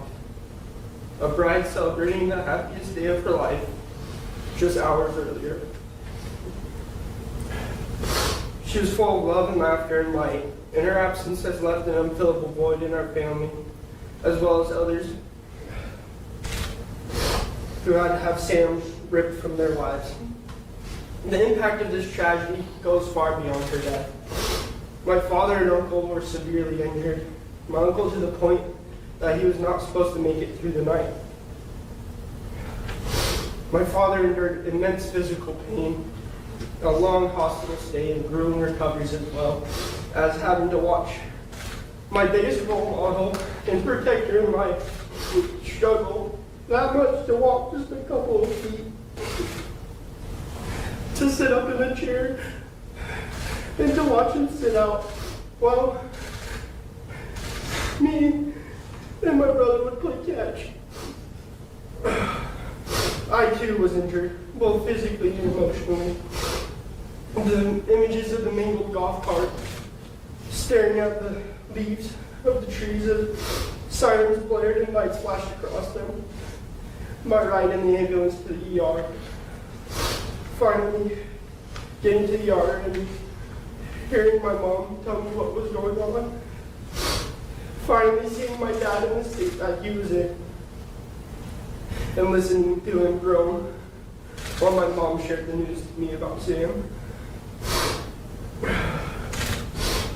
My thoughts were racing while I was young, wondering what was going to happen to our family, and thoughts of the brand new marriage that got ripped apart in seconds. These are things that I relive daily. The fear of getting rear-ended again has haunted me since that day, and I cannot stop checking my rearview mirror while I drive. The emotional and mental impact has caused me to often wonder how anyone could make the choice to drive while intoxicated, a choice that has brought so much harm to innocent lives. The decision to drive under the influence is not reckless, it's selfish and cruel. It is an act that destroyed a family and robbed us of a loved one who we can never get back. This accident didn't just affect our bodies, it shattered our hearts and broke the spirit of the family that had come together for love and celebration. Instead of remembering that day for the joy of a wedding, we now associate it with grief, trauma, and loss. The few more days that I spent in Folly Beach were not pleasant. When I finally returned to the rental that we were staying at, there was a dull feel to everything. The adults with us were usually taking naps or resting before they returned to the hospital to take their shift with my dad and uncle, while the older kids were tasked with keeping the younger ones entertained. My sister refused to let me out of her sight. They would be constantly taking care of me while my mom was with my dad. I was faced with having to try and help my brother while he struggled with emotions that were not meant to be felt and processed by a 12-year-old. Every little daily task was a struggle for me, and everything seemed to move in slow motion. When it was time to finally go home, we came to realize that my dad was not going to be joining us. And that devastated me and my siblings. Having to separate our family in a time where all we wanted was to be together was very hard. When we got home and were forced to return to our normal lives, it was a struggle. Going back to school and trying to pretend like everything was okay was mentally draining. Everyone asking you the same question over and over again about whether you were okay or not was taxing. Everyday activities like classes, sports, and hanging out with friends felt pointless. And my motivation started to disappear when all I wanted was for my dad to come home. And when my dad finally returned home, the enormous burden that was placed on my family did not go away. While still having to help my dad recover, we were also hearing stories about how my uncle was doing back in South Carolina. They were hard to hear, and the combination of watching my dad struggle to recover from his injuries made it hard to keep our hopes up for a better future. The justice process that followed was daunting and placed a lot of stress on me while I was trying to navigate this foreign world that I was dropped into. The big toll on my mental health and the fear of losing another family member has also affected many big decisions in my life. One of those decisions being after graduating to serve an LDS mission, which I was preparing my whole life to do and was looking forward to. I hope the court will consider the profound impact that Lee Komoroski's actions have had on me and my family and my future. I ask for accountability and justice, not only for the harm done to us, but to send a message that such choices have devastating and irreversible consequences. Thank you for allowing me to share my story. Yes, sir. Benjamin Garrett. Yes, sir. If you would tell us your name for the record. Benjamin Garrett. You may proceed. Your Honor, I just want to start out thanking all the first responders for that night. I know it wasn't something that anybody wanted to go through. And also, I just want to thank Folly Beach, the community, Charleston, Morgan, Utah, North Carolina, everybody around the world for supporting our families through this.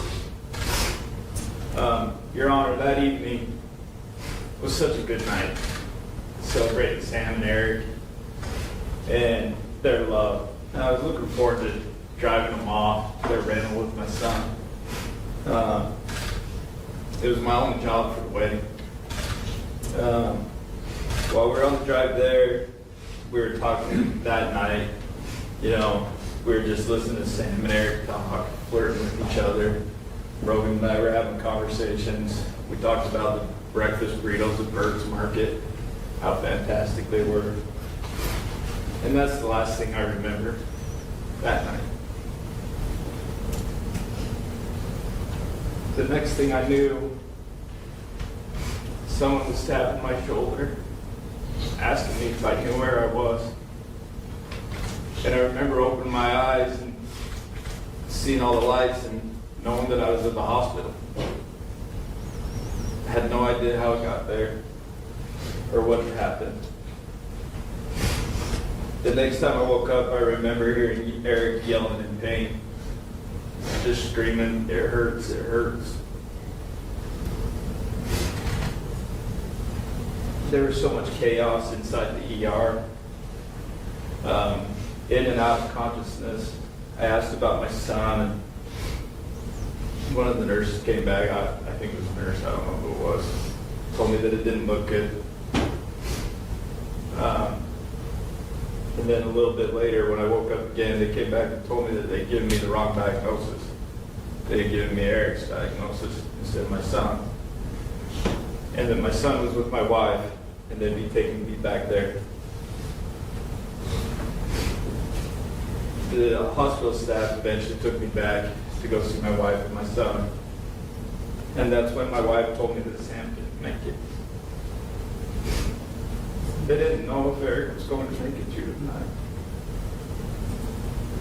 It was my only job, and I didn't get to complete it. To make sure that they got to their rental property and have their money.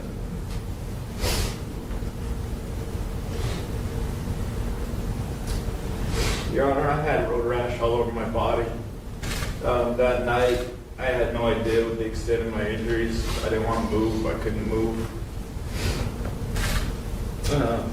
Had stitches in my forehead, an open hole in my knuckles on my left hand, giant gash on my right wrist, and I couldn't walk, couldn't even stand.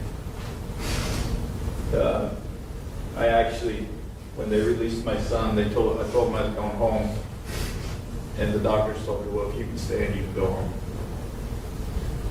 It was a struggle to sit up, and I knew that I'd be staying longer. After the first couple of days, and my wife getting pretty upset with the condition that I was in, Dr. Hink at NUSC and her team took me in for surgery again. Fixed up the stitches on my forehead and also gave me a fish skin graft on my right wrist.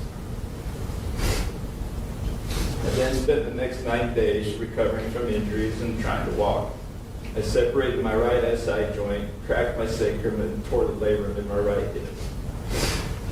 I had to practice sitting in a chair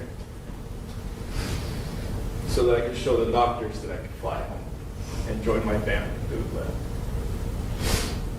When I returned home, I was referred to the University of Utah Burn Clinic and instructed to see a general practitioner and orthopedic surgeon. I had more MRIs and x-rays due to problems in my pelvis, my back, and my neck. That is when they found that I had broken vertebrae in multiple places in my back and my neck.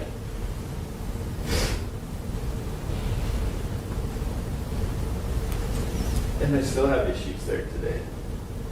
I spent 6 months in physical therapy until my insurance told me I ran out of visits. Your Honor, this is just a list of the physical injuries, and most of them I'm still dealing with, and will need to have a hip replacement, fusion of my SI joint, and possible fusion of my vertebrae in my neck and my back.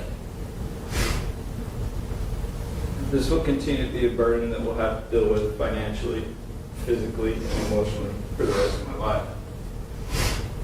The hardest part of this, the whole incident, is the mental and emotional side. Your Honor, my wife and kids saw me in a state they should never see me in. I am unable to be the husband or father that I was or wanted to be in the future. I should be seen as their protector, their rock. My kids and my wife now watch me go downstairs to make sure I can make it.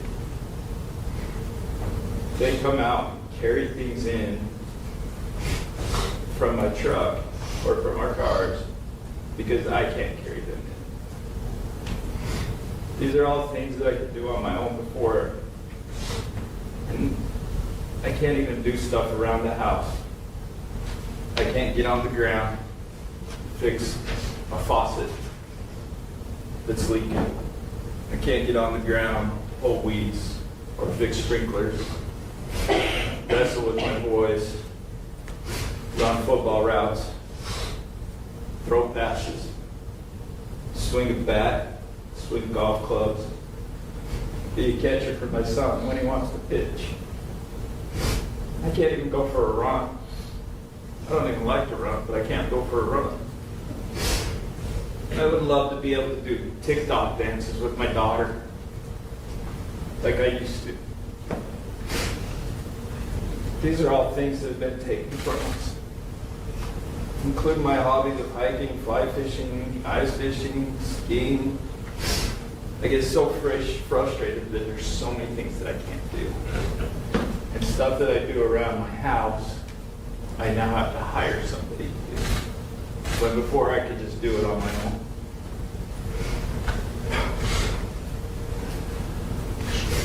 And whenever someone leaves our house, which we've got teenagers, so it happens all the time, we are nervous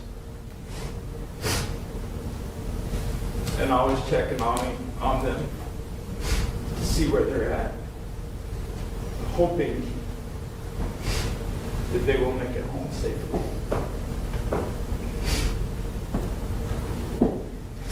It's a new fear for us. It's a new fear for me, just to even make it home. I have a golf ball in my truck that when I start getting anxiety when I'm driving, I can grab that golf ball and rub the dots, the dimples in it, to help ground me and help me calm down. And I always go back in my mind to that night, me being the driver, if there was something that I could have done. Something I could have done different. I replayed the events leading up to it constantly in my mind. Like Rogan going back to get Sam's cell phone. How long we sat at a stoplight listening to a song. Could I have gone a different route? Could I have gone slower? Could I have gone faster? These are the things that I struggle with every day. Every day I am in constant pain and have no way to get the relief that I need. I have to go to work. I have a family to support, and I work in construction and drive a lot, so I can't take painkillers. When I get up in the morning, I say a prayer that the pain today will not be that bad, and then I'll be able to do the things that I need to do to take care of my family. It is a daily struggle. Some days it's hourly. But I will not let James' choice to drink and drive that night keep me from trying every day to get better. Your Honor, I don't know Jamie. I don't know her personality. I've never talked to her. I don't plan on talking to her. But the decision to drive drunk that night was made well before April 28th, 2023. I'm a strong believer that people have a moral compass in their lives, whether we agree with that compass or not. Everybody has a moral compass, and Jamie made the decision that it was okay to drink and drive well before that night. There is a statement that Jamie made in one of the calls to her father where she asked, "Why did this happen to me?" Like she didn't have control over this. Your Honor, nothing happened to Jamie. Jamie happened to Sam. Jamie happened to Aric. Jamie happened to Brogan. Jamie happened to me. Jamie happened to everybody that was impacted by this. She chose well before that night to drink and drive, and that it would be okay. It was not.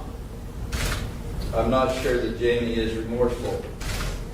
We are here today, a little over 19 months later, listening to her plead guilty. Even though I am thankful for that, and that we aren't going to trial, we did not get to delay the physical and emotional prison that Jamie put us in for 19 months. The evidence was there. Why did it take this long? Jamie will serve her time and the penalty that the court decides, and we will respect that. She will eventually get out, but the prison that she has put us in will be with us the rest of our lives. We will never get Sam back.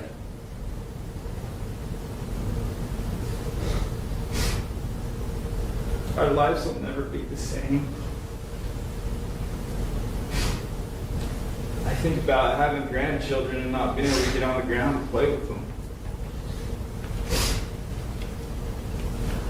I know the court will do what it needs to do, and we will accept that. And I thank you for your time, Your Honor. You're welcome, sir. Thank you, Your Honor. Aric Hutchinson. Sir, can you state your name for the record? Yes, Aric, A-R-I-C, And your last name, sir? Hutchinson, H-U-C-C-H. Oh, I'm sorry. You may proceed. Sam was my wife. I was sitting next to her on the golf cart. I've been thinking about what to say ever since that night. What do you say when your world's shattered?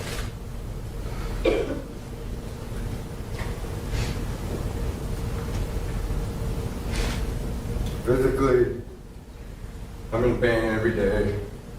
My face hurts, my back hurts, my feet hurt. It's a struggle to get through every day. I've seen more doctors than I can count. I've seen more therapists.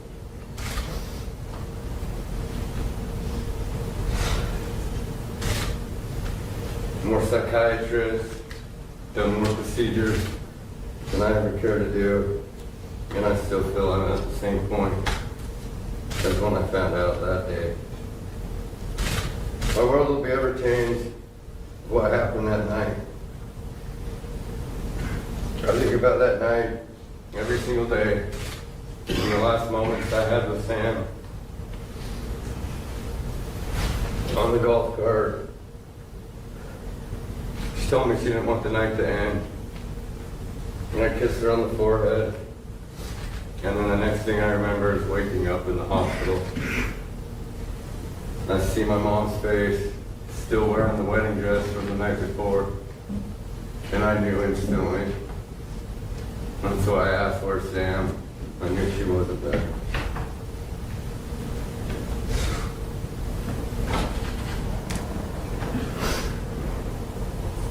I wish more than anything gives me instead of Sam.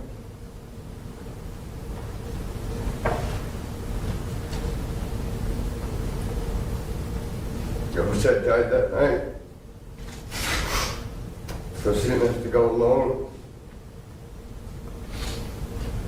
I wish I saw you coming, and I jumped off the golf cart so you would only run me over, and pray to God that you'd miss that golf cart.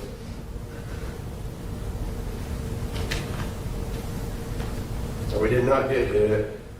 We got ran through at 65 miles per hour.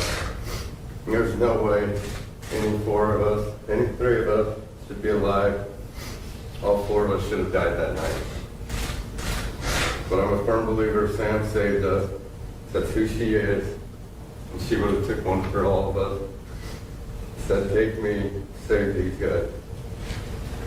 The guilt with that I live with every single second of every day is unbearable. You took the greatest human being I've ever met.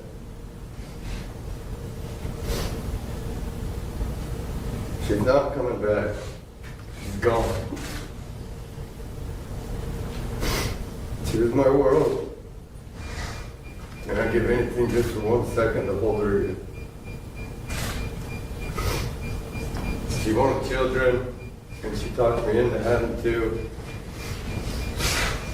She wanted them so bad that she wanted to start having kids, or trying to have kids before the wedding. So I was nervous that she wouldn't be able to fit into her wedding dress. So we decided to wait till after the wedding to start a family. I don't have joy, I don't have passion, I don't have drive. I feel like I'm stuck in hell. I wish every day that I died.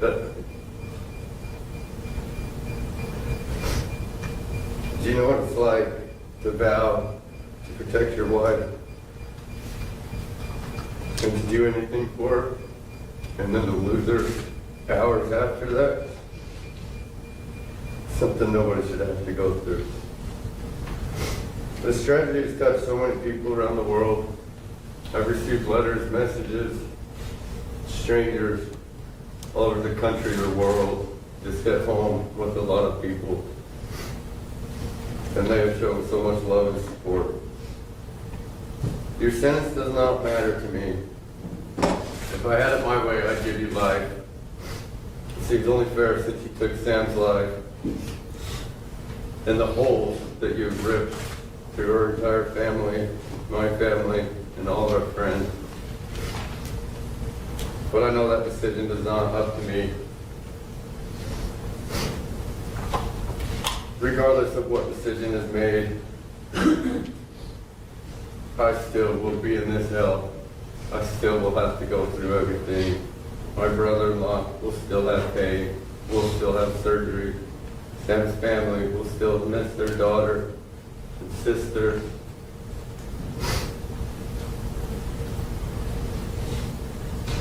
Sam was a light to all of us. And she was the wrong person to die that night. This is a quote from Sam's vows. She said, I will love you today, tomorrow, and until I take my last breath on this earth. I am forever yours. That was the hours before you killed her. Thank you for your time, Andy. There's nothing further. Take any position on sentence. We'll leave that discretion for dealing with facts and circumstances of this case, such as speak for themselves.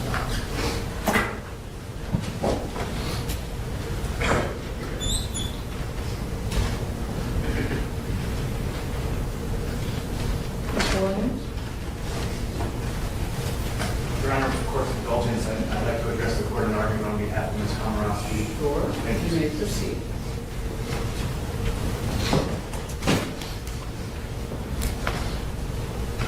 May it please the court, I have had the privilege of representing Jamie Komoroski for the last 18 months. And before I get into my sentencing argument, I would just like to take a moment to truly express my deepest condolences to the Miller family, the Hutchinson family, the Garrett families. For my entire defense team, as well as the Komoroski family, we are truly regretful that you had to go through this. And I hope that your injuries will eventually clear up, and I'm so sorry that you have lost Samantha in your lives, and I mean that genuinely. Our entire defense team and the Komoroski family cannot fathom the pain that these lovely families are going through. And while we know it's never enough, we genuinely convey those deepest sympathies and prayers.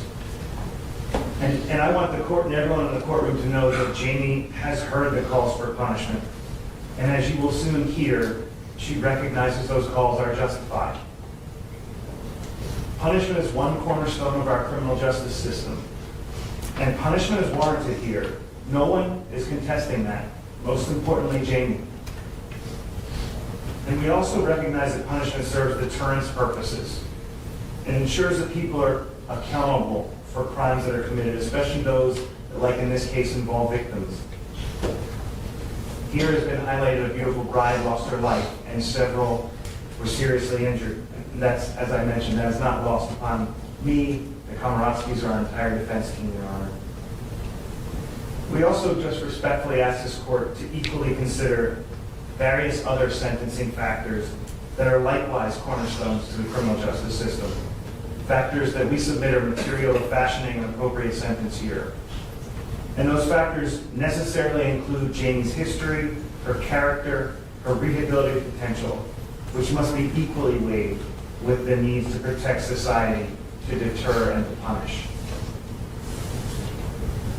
It is my hopeful goal to convey to this honorable court that there is more to Jamie than just the person who committed these terrible crimes and who made these terrible decisions on April 28th. Jamie is a 27-year-old girl who stands before this court with no prior criminal offenses. She's never before been charged with a crime, save a couple minor traffic violations, never even been disciplined for a single infraction. Through her entire life, Jamie has maintained a warm and caring outlook on life for all those around her.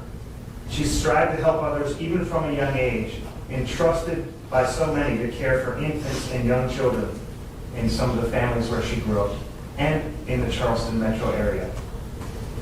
This compassion and care is what caused Jamie to volunteer annually in high school to support the Special Olympics, a cause that was near and dear to her heart since she was a young child. As the court heard, Jamie attended college in Coastal Carolina and obtained her Science and Business Administration degree. And she ended her career at college on the dean's list, ultimately moving to Charleston after graduating in hopes that there would be employment she could sustain. Maintaining full-time employment, like for so many others, proved elusive for this young graduate. But instead, Jamie took a number of part-time jobs, including continuing babysitting services and working in the service industry in and around the Folly Beach area. Now, sadly, since her college graduation, Your Honor, Jamie has struggled with the demons of alcohol abuse. That is obviously clear here today. And this is something that has likewise challenged her extended family. Jamie was abusing alcohol on a near daily basis, and oftentimes well over in excess. And her addiction, I want to make this point very clearly to the court. It is not offered as an excuse to her conduct whatsoever, or to make it appear that she somehow is the victim. We all recognize, most importantly Jamie, that that is not the case. She knows no one forced her to drink or drive a car. She, more than anyone in this courtroom, knows that. And I raise this only to demonstrate that her alcohol addiction, the level and scope of it, played a central role in how we arrived here today. And as the court is well aware, this is unfortunately not a unique tale for those who struggle with alcohol abuse. Jamie undoubtedly made a tragic and terrible decision to get behind the wheel of a car on April 28th while significantly intoxicated. And it was hers, her decision, and no one else's. And I can tell you, after talking to Jamie on a near daily basis during the entire course of my representation, this evening continues to haunt her, and it will continue to do so for the rest of her life, no matter what happens in this courtroom today. Every day, Jamie tells me she wishes she could go back and change what she did, to shake that young girl to her senses. Even Jamie will admit that she doesn't recognize who she was back then, a sentiment that candidly even friends have shared, but unfortunately she can't. Now, Your Honor, it's often been said that character is truly demonstrated in times of struggle and failure, not in times of success. And in that vein, and in that concept, I ask the court to consider Jamie's actions and behavior since these tragic events of April 28th, in addition to her personal history and characteristics. Jamie has not approached this with a woe is me attitude or felt sorry for herself or tried to endorse any victim mentality. Instead, she immediately accepted her addiction and embraced the need for alcohol treatment. And while there were inherent limitations in the substance and depth of that treatment, she did what she could. When you say inherent limitations, what are you referring to? She was not able to be visited by a therapist while she was at Alcannon. And based on the How long restrictions, was she at? she was there for a year. The court will indulge me for one moment. From April 28, 2023 until her release on March 1st, 2024. Is there a reason she didn't avail herself of the programs at the jail? The programs are very limited based on the ability to communicate with inmates there. No, there's a peer program, the 16 weeks that's available. Someone could have asked it if you ordered. She could have well taken advantage of that. No, Your Honor, to be sure, she did. I'm talking about more substantive treatment, which obviously... Here is the substantive program. It's run by Charleston. She did avail herself. She did do the peer program? Yes, ma'am. Excuse me, Your Honor, 1 second. Did she do the peer program, Mr. Williams? It's the peer program. It's an acronym, PIER. It's a substance abuse intensive program that's 16 weeks at the jail. It's offered by Charleston Center. It's substantive drug and alcohol treatment. It was never offered. You have to sign up for it. They'll come seek you out. Yeah. I do not. So she did not. Okay. You may continue. I apologize. That's okay.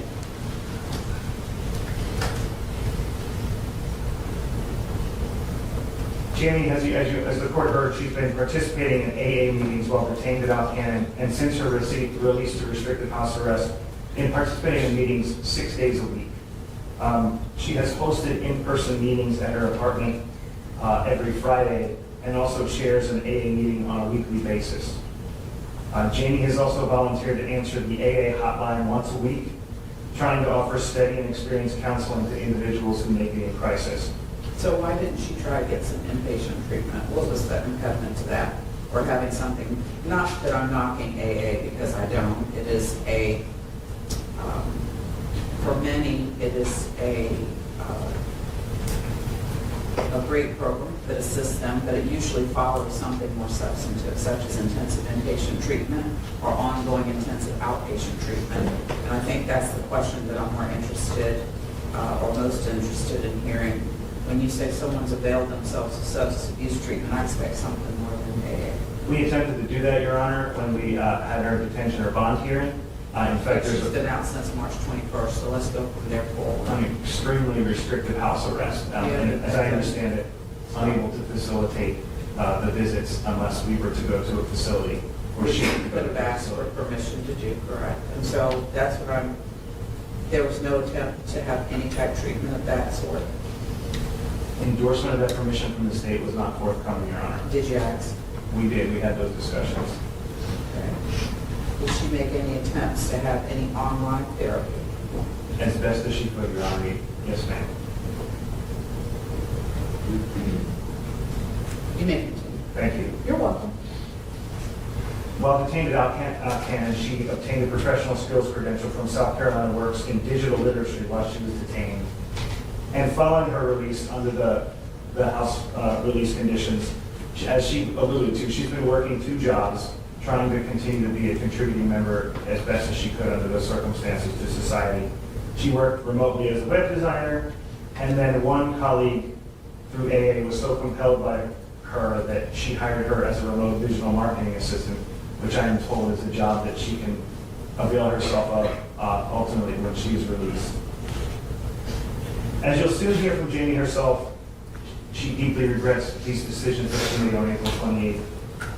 And since the day we were retained, she's been heartbroken for Samantha, Aric, and the families that were involved in this ever since the crash. It's important, and I know she wants me to express this, that she is a daughter and sister, and she has, since day one, expressed her sorrow and remorse for the actions that she committed. This has been Jamie's goal and intention ever since we were retained. But on the advice of counsel, we recommended that she hold back on that. There was a period of time where discovery was not available for a while, and any delay in this guilty plea should be attributed solely to our obligation, our ethical and professional obligation to explore defenses and mitigation possibilities, not because of Jamie's failure or unwillingness to plead guilty and exhibit remorse and accept her responsibility. One instance, as attached in our sentencing memorandum, related to a time where we needed to retain a blood alcohol forensics toxicologist to review the state's findings, and we have attached counter findings to that. Did you all provide a hard copy of the mitigation packet that you provided to the court, to my law clerk today? Mr. Williams indicated he planned to bring one with him. Yes, Your Honor, we have one. And do you wish to have that filed? Yeah, Have we you already already filed them? We have a redacted version of the file and a redacted version of the report. Yes.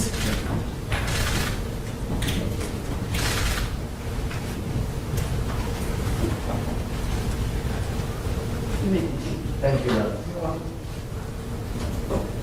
As I referenced, we included findings of our forensic toxicologist who was retained on behalf of the defense, but I want to emphasize that regardless of that lower BAC, that Jamie recognizes the gravity of her crimes and has consistently shown unabated remorse for her actions. I offer that only for the court's consideration in the context of mitigation, and we certainly recognize that regardless, it is above the legal limit. Your Honor, taking all this together, we respectfully submit that Jamie has demonstrated and continue to demonstrate strong rehabilitative potential. And the prospect of her rehabilitation and restoration to a useful place in society, which are key legitimate interests in sentencing, is unquestionable. As you will hear from Jamie herself, She will never be an offender in the criminal justice system again. She continues to work on bettering herself and improving herself following these terrible acts. She helps others by sponsoring and paying for terrible story forward of what happened to these families and seizing any opportunity to help other alcoholics in an effort to prevent further unnecessary death or injury. So, Your Honor, we ask that you consider these sentencing factors equally with the obvious need for deterrence, protection, and punishment that has been alluded to. We have cited for the court's consideration as it sees fits numerous empirical studies that show that there is limited relationship between sentence length and general or specific deterrence. And it actually demonstrates that longer incarceration could potentially be counterproductive for the types of individuals who have no criminal history like Jamie. But again, I leave that to the court's consideration. As I open with, Jamie recognizes that she is due a punishment for her crimes today. The court, as you heard me say, she's been detained at Alcannon from April 28, 2023 until her release on March 1st, 2024. And since her release, she's been fully compliant with the terms of her monitored house arrest. Pursuant to South Carolina Code Section 241340, we respectfully ask that the court grant Jamie credit for her time served under strictly monitored house arrest, of which she's had no violations. And should the court agree with that request, it would give Jamie a total of approximately 580 days jail credit as of today. When was she released and placed on monitor? March 1st, 2024.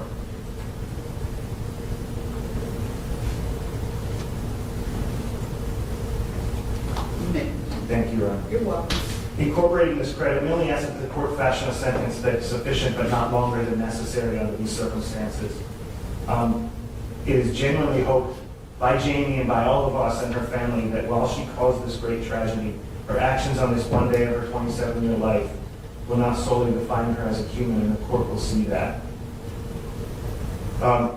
Prior to becoming a defense attorney, Your Honor, I spent the bulk of my professional career as a federal and state prosecutor, including 10 years as an appointed district attorney. And I had the unfortunate obligation to determine countless plea offers in felony DUI cases in a dense jurisdiction of nearly 700,000 people. And sadly, these types of cases were not an uncommon occurrence. To be sure, these are the most difficult, gut-wrenching cases to assess. And as is the case here, defendants are typically people who have lived very productive lives with no criminal record. And I just want to highlight that what I believe the court is familiar with. These defendants don't set out to commit crimes with malice or evil in their hearts. But nonetheless, those actions that they take have destroyed or taken lives.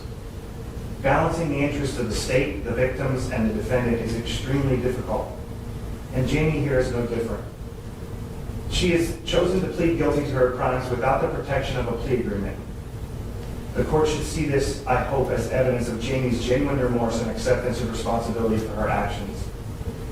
She never intended to challenge these charges because she knew what she did was wrong the minute that it happened. She would never put the Millers, the Hutchinsons, or the remaining family members through the pain of a trial, having gone through what they already have.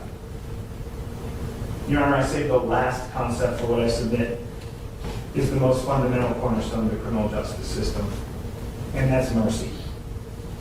Mercy is not often spoke of in the courtroom, but the courtroom is precisely where the place where mercy should exist, especially considering the nature of felony DUI cases where tragedy exists on both sides of the V. It is difficult to keep mercy at the forefront, especially when a beautiful life like Samantha's has been taken and wonderful people that stand and sit behind me have been through what they've been through. But I humbly submit this is where mercy plays the biggest part. Jamie and our defense team are not arguing for release. As stated, we recognize that punishment is warranted here.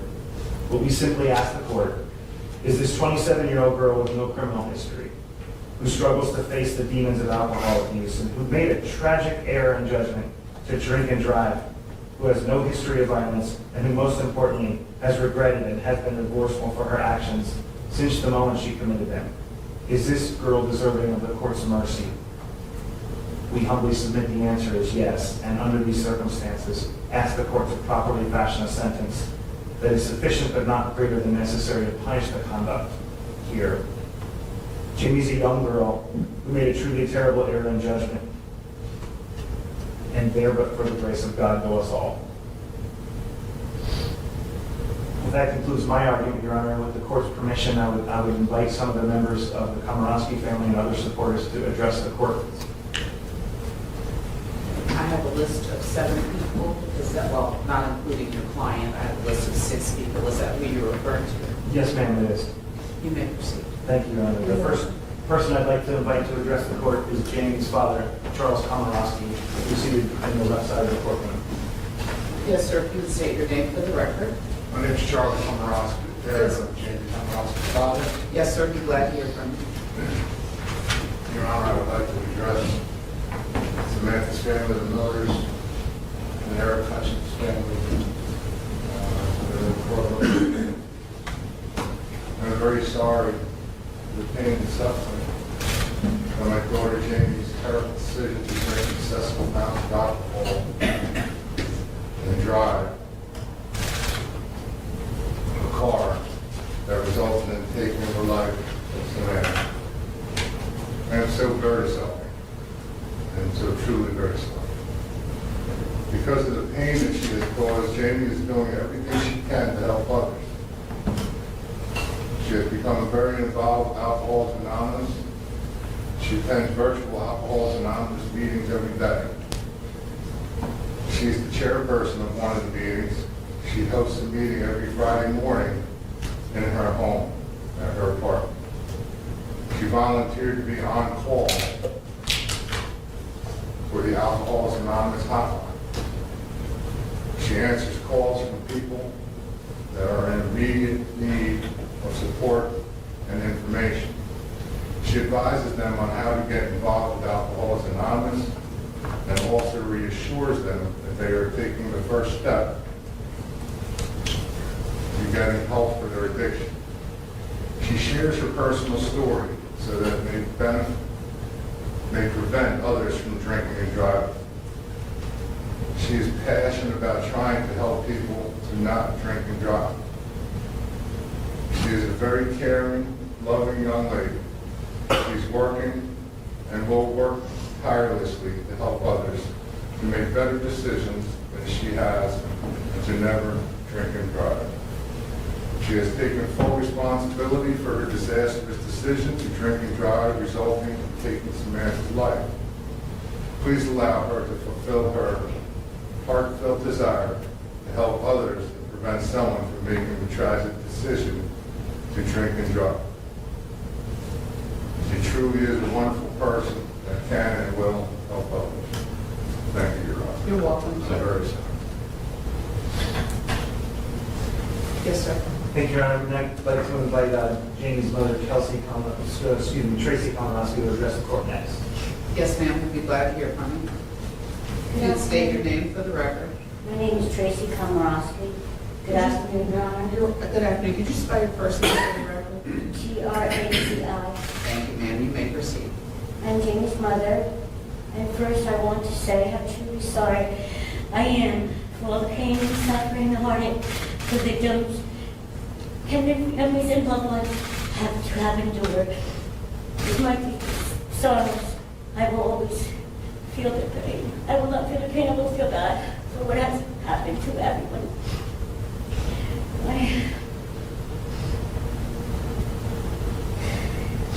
Jamie is compassionate, caring, generous, and a loving person. She's been a loyal friend, sister, and daughter. She greatly cares for others and wants the best and happiness for others. This makes her happy. Jamie was a good student who graduated from Coastal Carolina College and made Dean's List. She chose to stay in South Carolina to live rather than come back home to New Jersey. A couple years after college, Jamie started to share with me that she had been suffering from anxiety and depression. We spoke about talking to someone and seeing a doctor, which she did. I often thought her anxiety and depression was due to being homesick and lonely, and perhaps just to the daily stress of life. I now believe Jamie was using alcohol to cope with her feelings.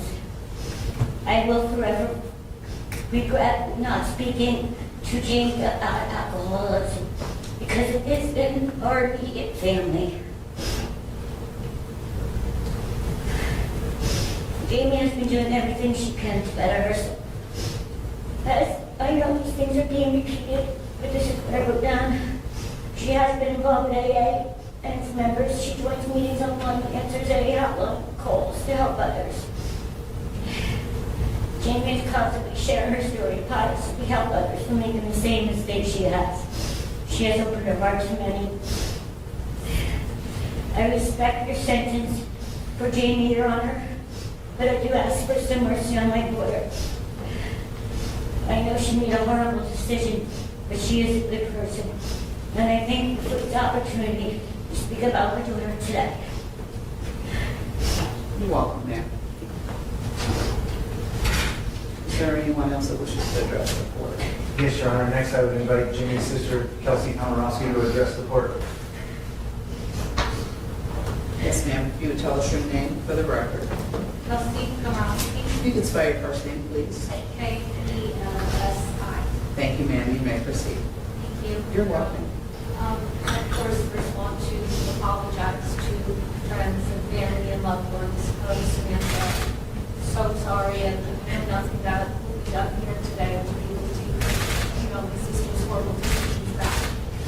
I wish there was a general... Ma'am, we need you to speak up for us, please. The court reporter can't hear you. I'm sorry. I wish there was a way to go back in time and change the horrible decisions that Jamie made that night. And I can only imagine the depth of your sorrow and your heartbreak, and I am truly, truly sorry.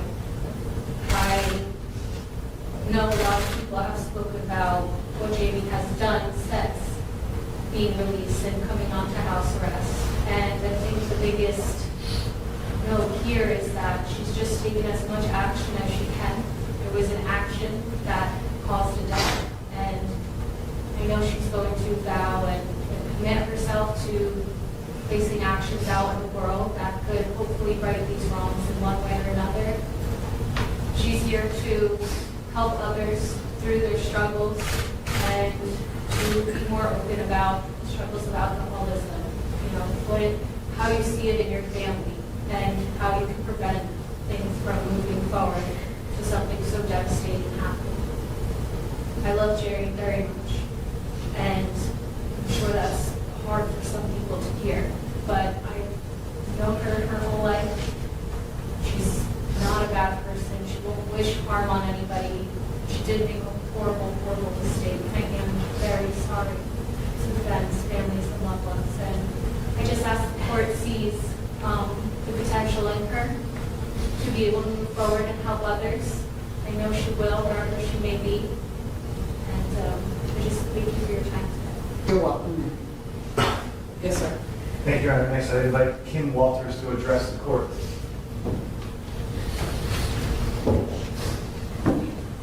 You would state your name for the record. That's Kimberly Walters. You may proceed. First of all, I'm deeply sorry for the loss of Samantha, as well as the financial implications, as well as the physical implications of the family. My name is Kimberly Walters, and I'm a sober member of Alcoholics Anonymous. I've been attending NEA for many years. I take meetings to the jail, and that's where I met the defendant, Jamie. I met her in May 2023. She was extremely sad when I met her, and she didn't grasp the situation. While in Jamie, she had limited access to counseling while she was in jail, but she did attend the AA meetings that we brought in from the outside. We provided her with a big book, and she started to go through it with some of the members within her community and read the big book as well.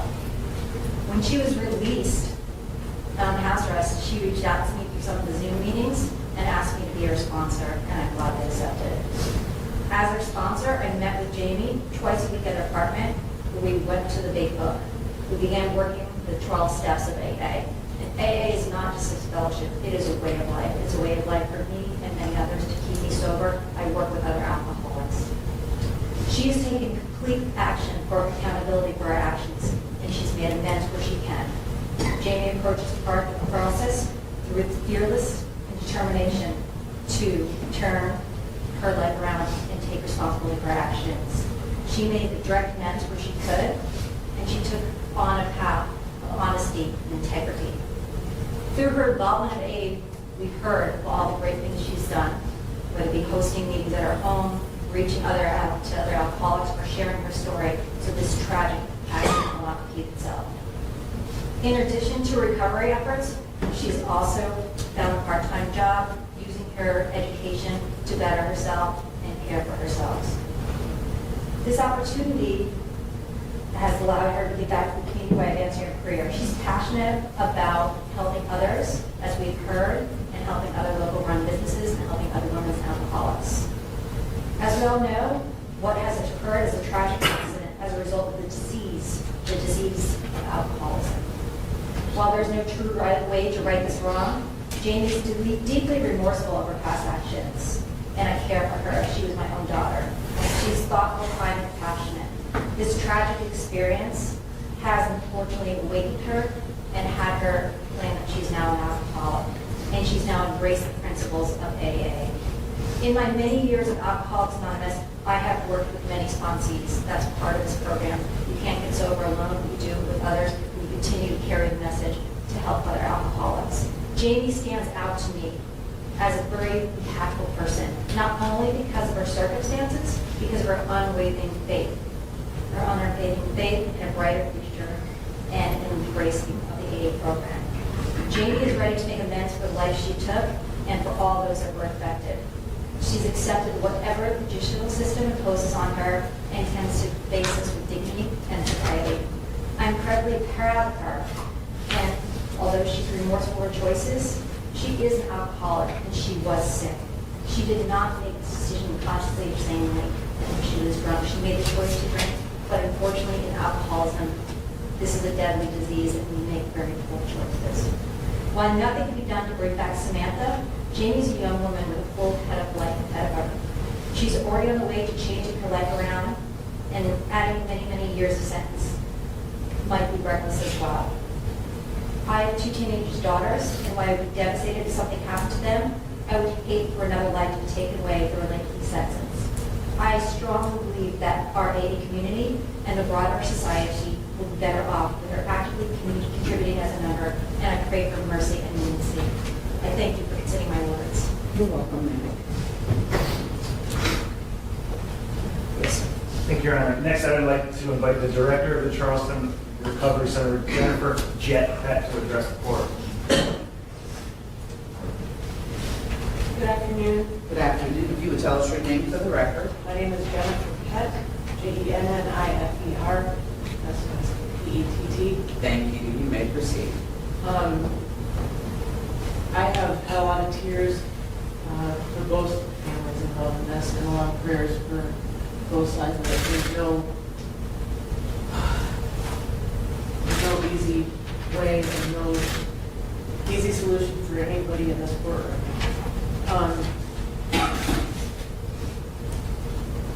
I got a phone call before I had even heard of Jamie from her dad asking about getting her in for treatment at the Charleston Recovery Center. I know that she had wanted to get help for her alcoholism. I guess it was shortly after the accident.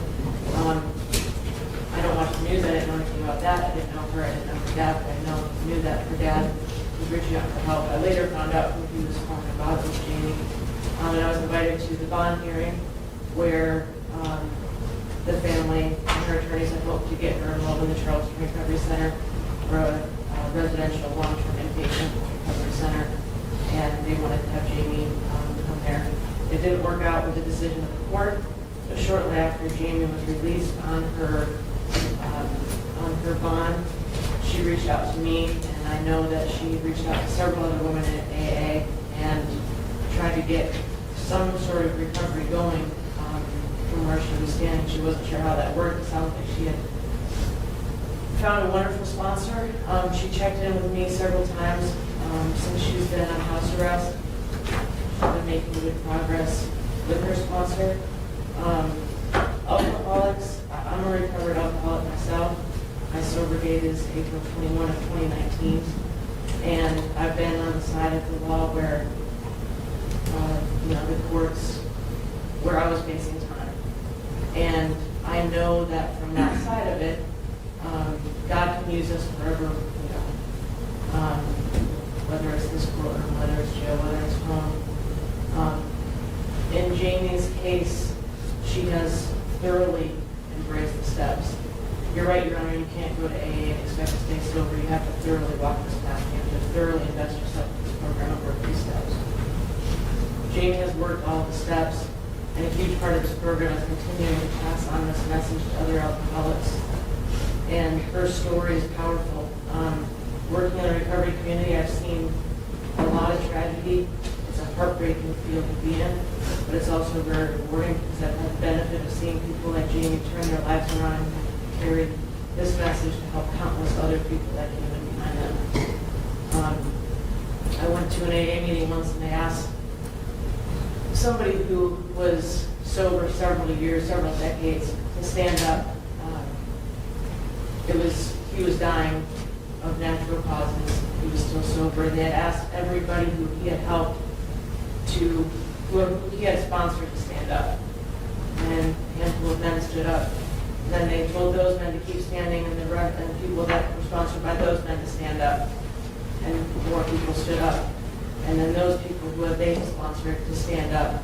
And eventually, out of about 150 people in the room, everybody was standing except for a couple people who hadn't had a chance to embrace the steps of Alcoholics Anonymous. And the ripple effect of what Jamie's story is and how it can heal people and help others, she may deserve a punishment. But the people that she can help don't deserve to die. I believe that. Thank you, Your Honor. You're welcome. Yes, sir. Thank you, Your Honor. Last week, Jamie's brother, C.J. Komoroski, addressed the court.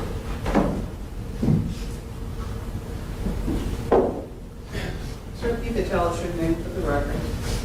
My name is C.J. Komoroski. You may proceed. Good afternoon, Your Honor. Good afternoon.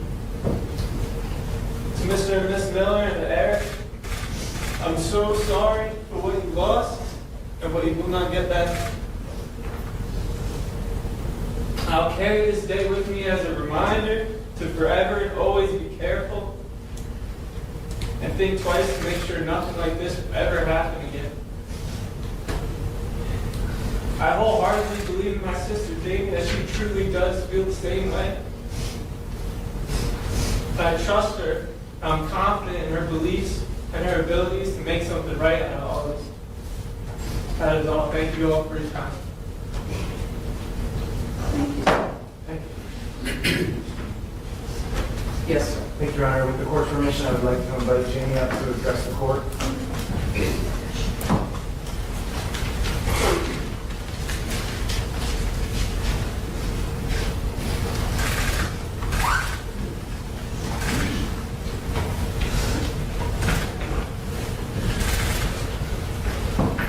Yes, ma'am. You may proceed when you're ready. Thank you, Your Honor. You're welcome. My name is Jamie Komoroski, and on the night of April 28, 2023, I chose to drink and drive, which resulted in the death of Samantha Miller and the serious injuries of Aric Hutchinson and injuries to family members Benjamin and Brogan. This is the worst decision I have ever made in my life, and it has affected the lives of so many. First and foremost, I want to address all the victims of the accident I caused and say how truly and deeply sorry I am.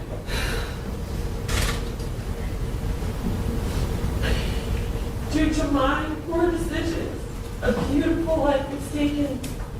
A wife, sister, daughter, and friend of many. Is no longer with us. And for that, while I know an apology will fix nothing, all I can say is how incredibly remorseful I am. I also am truly sorry and remorseful remorseful for the physical and emotional pain I caused to the other family members. I wish I could go back and undo this terrible tragedy, but I cannot. I will live the rest of my life with immense regret for what happened that night.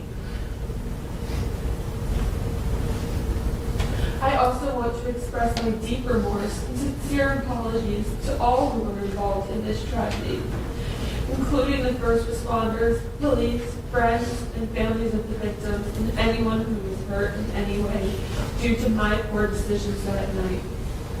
This will be something that impacts all of you for the rest of your lives. I take full responsibility for the tragic outcome that my decisions have made. I will carry this guilt with me for the rest of my life. And as much as I wish I could go back in time and have none of this happen, I know that cannot be done. A lesson I have learned is that just because you have good intentions or would never want to hurt anyone, if you aren't being responsible for your actions, you can and you will hurt people. I know I am going to be punished for these actions, and I agree that it is something that must be done. I would like to make it clear that whatever my punishment is, I will use the time to better myself, spread awareness about the dangers of drinking and driving, continue to help others with addictions through AA, and work every day to improve myself to be of maximum service to the community and my fellows. Some ways I plan on doing this include staying extremely involved in AA and the fellowship of helping people recover from their addictions. I am able to do this because I know what it is like to be an addict. I did not want to believe that I had addiction to alcohol before this tragedy, and so I told myself every day I was normal. The fact was, though, that I was helplessly addicted to alcohol, and that I was living every day with no meaning. This led to me not caring about how my actions would affect others. I never want to live my life that way again. And I hope to help people to never have to feel that way as well. After completing my sentence, however long Your Honor decides, I plan on going back to school to get a master's degree in animal-assisted therapy. This degree will allow me to follow out my dreams of being able to help people recover from PTSD, anxiety, depression, addiction, and more through the use of rescue animals. Lastly, I want to share my story with as many people possible in order to try and prevent tragedies like this from happening to other families. I want to emphasize the importance of warnings of drinking and driving to college students as well as young adults who haven't heard the message since high school.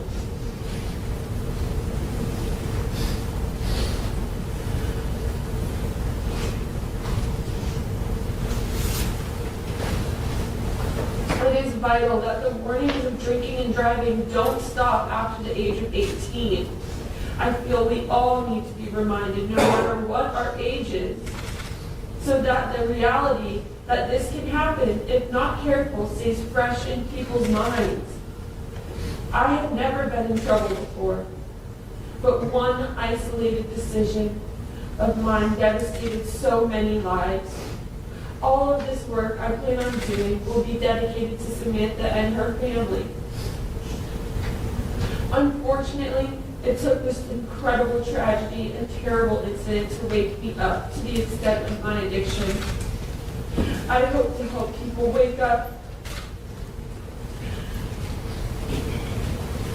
and rehabilitate before it's too late. Because every single decision we make has consequences. And knowing you have taken a beautiful life from this world is something I will live with every moment of every day going forward.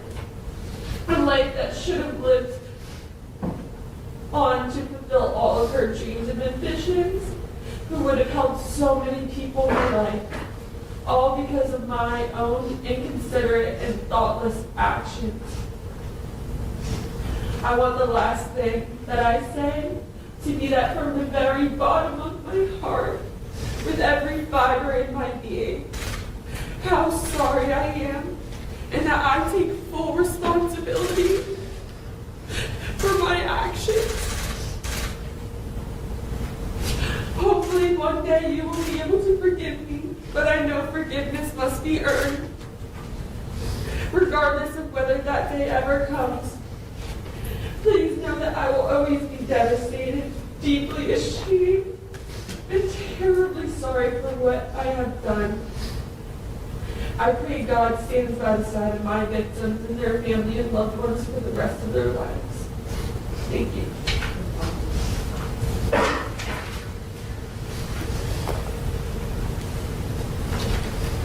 Thank you, Your Honor. You're welcome. You're welcome. Anything from the state? I would like to hear from the state regarding the defense request for credit for home detention pursuant to 241340 for her house arrest. Thank you, Your Honor. Please, the court. Yes, The state's opposed to that credit, although... Tell you why. Well, Your Honor, the state's position is that pretrial detention, incarcerations, manifestly different than being at home, being able to What does the spend. statute say, though, and what does the legislature say about the statute? Why did they amend the statute? The statute leaves it in the court's discretion, an understanding that it's the court's decision to make. I'm just conveying the position of the state. Although it is in your discretion, it may be granted according to statute, that the state sees that pretrial detention is different than house arrest. It's my understanding, and I don't have the bond order in front of me, and I apologize in advance for that because I should have it in front of me so that I'd be able to refer to it. Not your fault, of course, or your responsibility. But doesn't the statute speak to these type situations where someone is on strict house arrest where they're not allowed to leave their residence, and but for the fact that they are at home, they basically are incarcerated, and that's why the statute was amended? It speaks to 1340 does speak to that under conditions where one is under strict house arrest, credit may be given in the discretion of the court, essentially. I think that if you look at the legislative history, that's what the legislature contemplated, and that's why the statute was amended.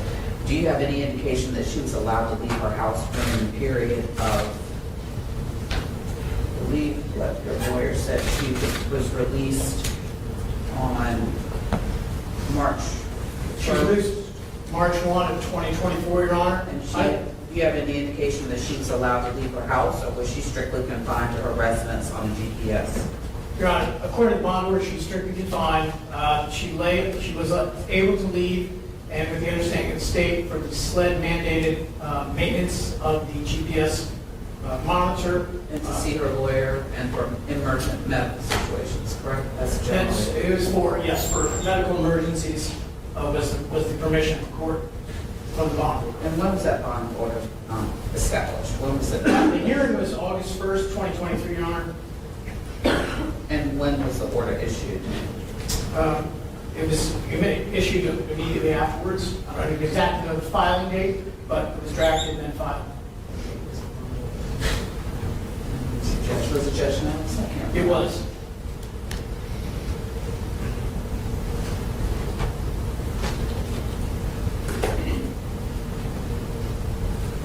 So the order was issued August 1st of 2023, but she did not bond out until 3/1 of 2024, is that correct? That's correct, Your Honor. That was a condition of the bond. But what exactly were the conditions of the bond? Was it simply a house arrest, or was there more to it? Was there a surety put in place to give you some? There was. It was $150,000 surety.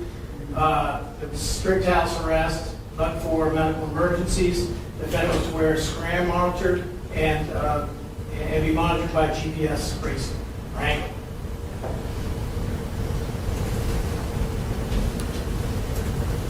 then by consent, we So she modified was- that. I apologize. So she was allowed, in the initial order, she was allowed to leave her house for what purposes? Medical emergency, Your Honor.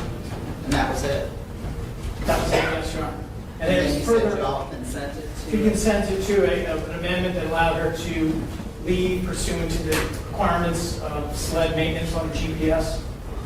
So she had to go someplace in New Jersey to have them maintain the monitor, or how did that No, work? that was local, Your Honor. That was, her bond was posted by Bad Boys Bail Bonds. And So she never left South Carolina, is that what you're That's doing? correct. She had to maintain a residence in Charleston County. Okay, that gives me the clarity I need. So that, she had to go to that, where'd she have to go for the maintenance on the monitor? To, I believe it's Somerville, that would have been the monitoring agency's office. She did that once a month, and prior to that, it was every 90 days to check the battery on the Scram monitor. Okay, and I have that order, and I have the modified order, I don't have the original order from Judge Reynolds. But I signed the original modified order on May 17th of 2024, and what you all agreed to was $150,000 surety, electronic monitoring and house arrest, permitted to leave residence for medical emergencies, or as directed by prior orders of the court, where Scram monitor must reside in Charleston County and must surrender her passport. That's correct, Your Honor. Can you bear with me, James? It's good. Thank you, I appreciate it.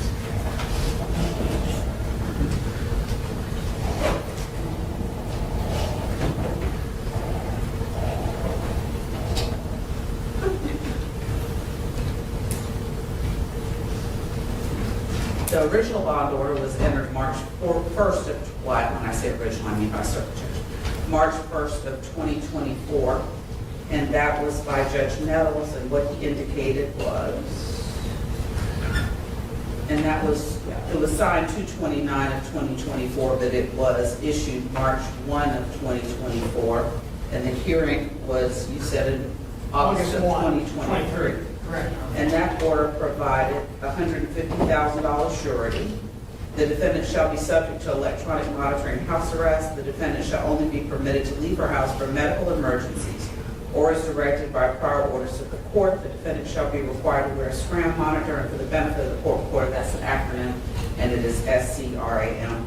The defendant must maintain a residence in Charleston County. The defendant is prohibited from driving and must surrender her passport. So it looks like the only difference was the allowing her to leave for medical emergencies was the only, no? So I'm trying to figure out what was amended by the second. So To allow the SLED monitoring. I got you, I apologize. To go to coastal monitoring for her monthly SLED mandated monitor inspection. That's correct, Your Honor. Okay. And so that was what, a couple hours every month? How long, do you have any idea how long that maintenance took? I do not. I did check with monitoring companies today, and they did not identify any violations.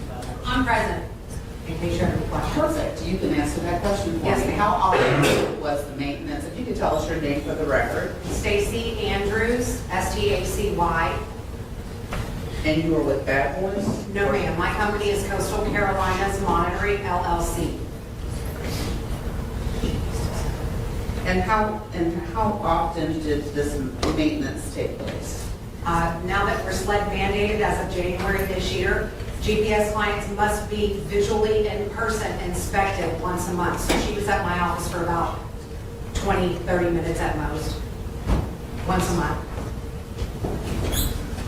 Perfect, thank you so much. Yes, ma'am. Okay.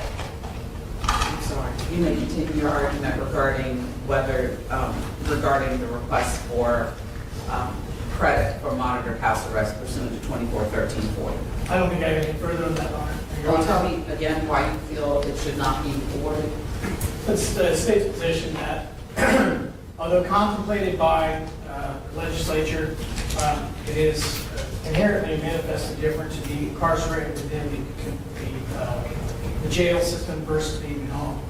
You're saying the house arrest system, when they modified the statute, that was their intention, that you only get credit when you're in jail?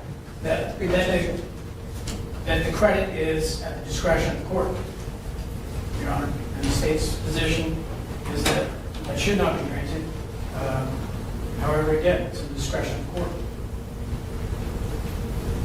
Anything further from the state regarding any response to the defense argument on sentencing?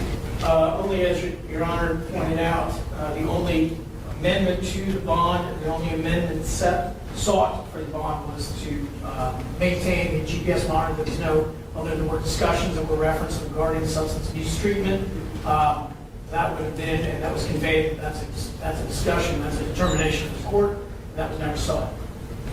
Are you saying that she never sought permission to go to intensive inpatient or outpatient treatment? Not from the court, Your Honor, no. That's not a question. Did she ever ask for y'all's permission to do that? And is her counsel correct in his representation to the court that y'all were not amenable to that request? It would have been via consent, we would not. All right. Anything further, Mr. Finch? No, Your Honor. We all have been sitting over 2 hours. I think it would be appropriate for us to take about a 5-minute break. I need to think for a couple minutes, after which we'll resume. It is now 3:49. Was 5 minutes? Y'all know I don't count well. 3:54, Your Honor. We'll be back at 3:54.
Okay, chat.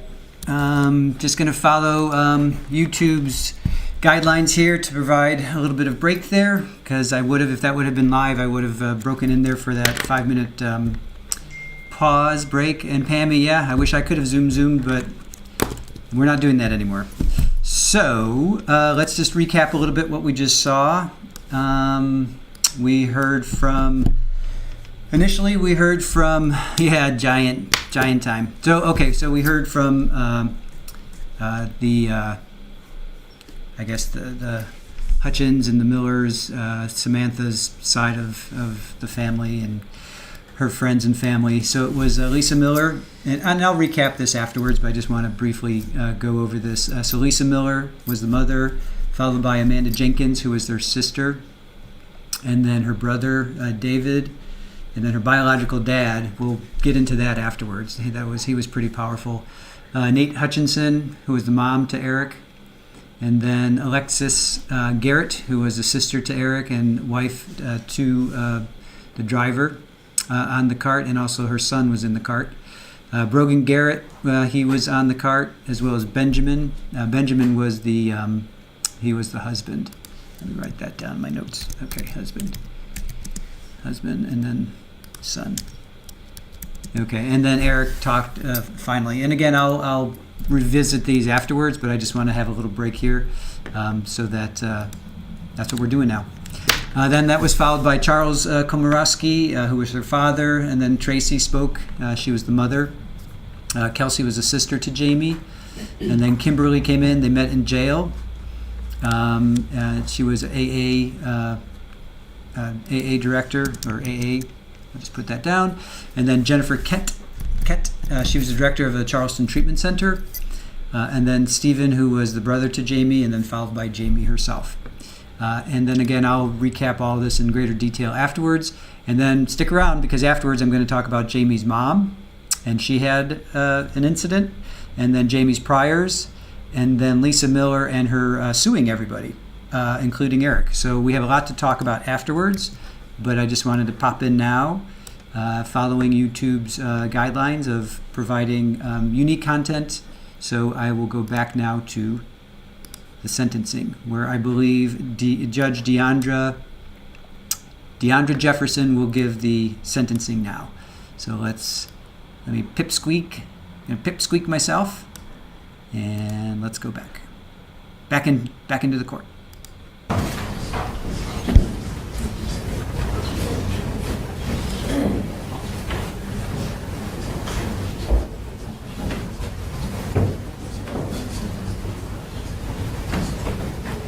Y'all will be seated.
All rise, please. You may be seated. The defendant will stand for sentence. I've listened very intently to everything that has been presented to the court, and I have taken into consideration the mitigation that has been presented. And based on what has been presented to the court, I find the following appropriate in the nature of sentencing. On the offense of reckless driving, reckless homicide, which is 2023 GS 103895, you're sentenced to the State Department of Corrections for a period of 10 years and $5,000, provided upon the service of 10 years.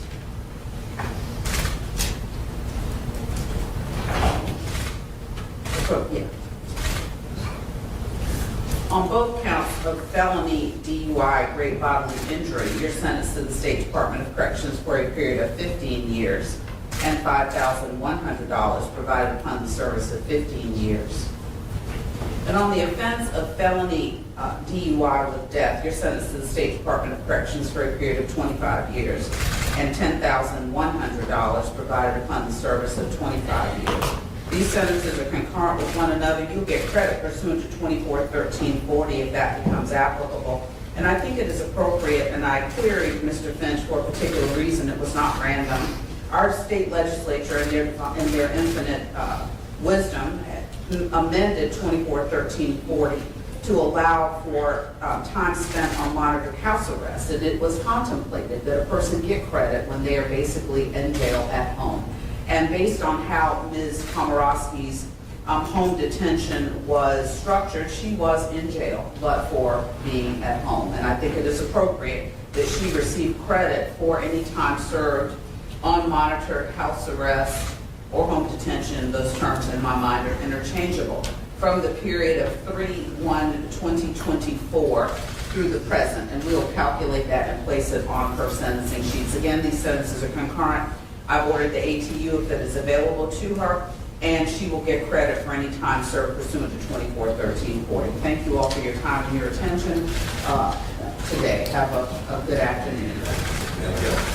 And I will leave the clearance of the courtroom to security, so I would ask that everyone stay in place and allow Major Bernstead and those who are assisting him. Ma'am, you may want to leave any valuables you have with your family. Leave that to them, so I would ask that everyone stay seated until the security does what they need to do in terms of clearing the courtroom. And if Mr. Curry and his client are present, as soon as y'all get through doing that, if y'all could bring him in so we can take care of his matter as well.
And is Mr.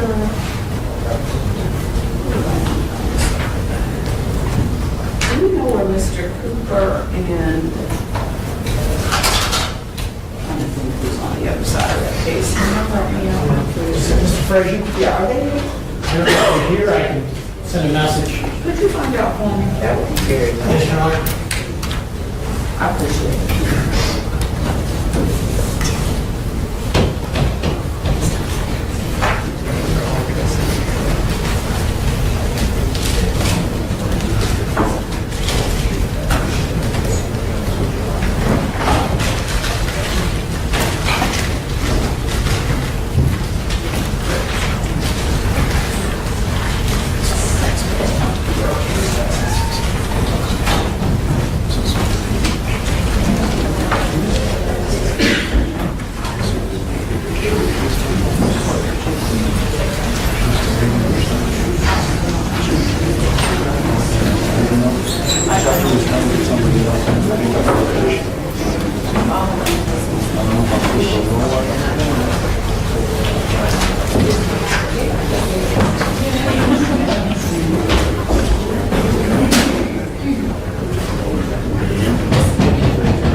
right. Okay, so now we'll go through that a little bit in more detail.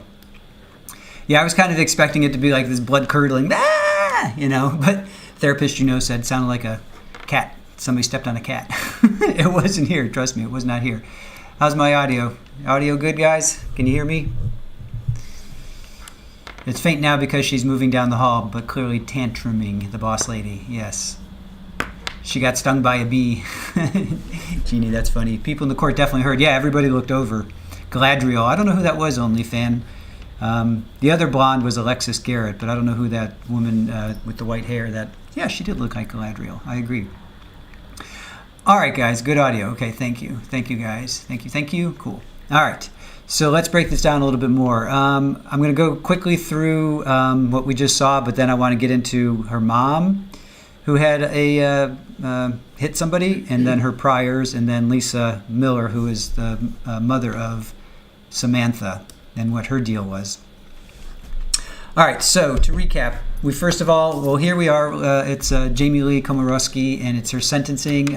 She was supposed to go to trial on Monday, and then she took a plea deal. And the Judge Deandra Jefferson, just issued her sentence, which is 25 years on the charge of felony driving under the influence resulting in death. She'll also have to pay $10,000, fine of $10,000. 15 years for the 2 counts of felony driving under the influence resulting in great bodily injury. Well, she'll also have to pay $5,100. And then 10 years on the charge of reckless homicide, where she'll have to pay $5,000. So let's see, that's 50 years she was up for, but the judge said concurrent. So 25 years is what she's going to have to spend. So she's 27 now, so 25 years, 52 she'll be. She'll still be young. It's all relative, right? To her, she probably thinks, oh my God, I'm going to be an old shriveled woman. But for those of us on the other side of 52, we're like, that's not too bad. You're going to get out and you're still going to be pretty young. So for killing somebody. All right. I think I can end our poll now. Let's see what our poll showed. End poll. What did you guys think of the poll? So 71% said 20 to 83 years, 22% said 10 to 20, 3% said 5 to 10, and 1% said 3 to 5 years out of 53 votes. All right. Who was the one that, you don't have to say it, but clearly one person thought only 3 to 5 years. So, but the majority of you got it right, 25 years. And if you added all those up, what did I say was 50 years? 40, 50, yeah, it was 50 years. So, yeah, I think the maximum was 83 years. And I think she got some credit for being on monitor, house arrest, basically. All right, so drop some questions in the chat, guys, and I'm just going to kind of go through. So first of all, we listened to the Samantha side. So it was Lisa Miller, who was the mother to Samantha, and she was devastated. She, obviously cried a lot. It was very sad, and we were all saying parents should never, bury their child.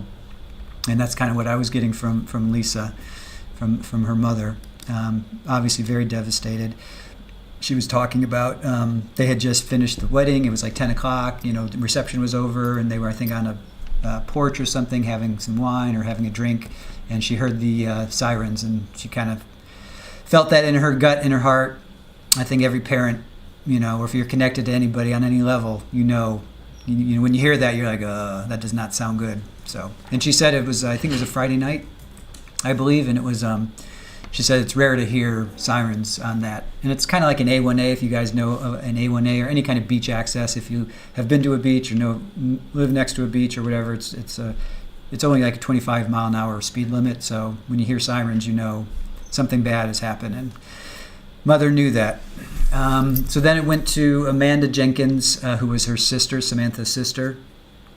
And she's like, Samantha was a light that was put out. She was also very heartfelt, obviously. Those two were very close. And then David Miller, her brother, spoke. So I guess that was, I think Samantha was the middle child. I'm not sure. Correct me if I'm wrong, guys. I think she was the middle child. I'm not 100% sure, but I think she was middle. I think David was her younger brother. I'm going to go with Amanda was the older sister. And then her biological dad talked, Brad Werner. What is Marilyn Manson? Is it David Werner? Brian Werner. So Brad Werner. Anyway, sorry, I'm getting off topic. So Brad Werner talked, and he was the biological dad, and his main statement was, he got hit, he said, when he was 2 years old by a drunk driver, and he carried that rage for 57 years, I believe, so that makes him 59. And he said he finally got over it earlier this year talking to Samantha, and then what happened. Shout out to Marilyn Manson, yeah. So then he obviously got all that rage back, and he was not pleased at all with Jamie Lee. And he looked directly at her, and he was like, I'll see you in hell, basically, and I'll hold the gates of hell open for you. So that was interesting, because it's like, wow, what makes you think you're going to be going to hell? What have you done, dear sir, that makes you think you're going to hell? But that was pretty powerful, I thought. Next was Alexis Garrett. She was the sister to Aric. She was the wife of the driver, and her son was on the cart.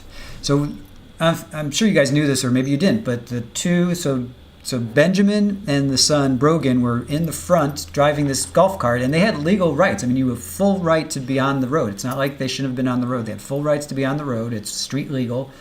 And then Samantha and Aric are in the back enjoying their, end of their reception, their wedding, about to go, have a wonderful life together. And here comes Jamie Lee speeding at 65 miles an hour towards them, and these two saw them coming. I mean, just think about that for a minute. Here they are in the back. They're probably looking at each other's eyes. Maybe they had a drink. And then all of a sudden you just see lights approaching at 65 miles an hour, and that's it. I mean, I just can't even go there. Can't even imagine that.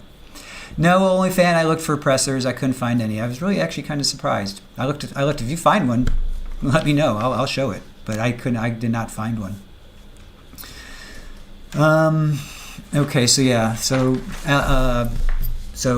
Brogan then spoke next. He was the son that was on the golf cart, and then Benjamin spoke, and he was the husband to Alexis. So it was his brother-in-law.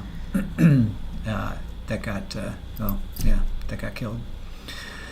And then finally was Aric. He had reconstructive surgery. I think his eye here.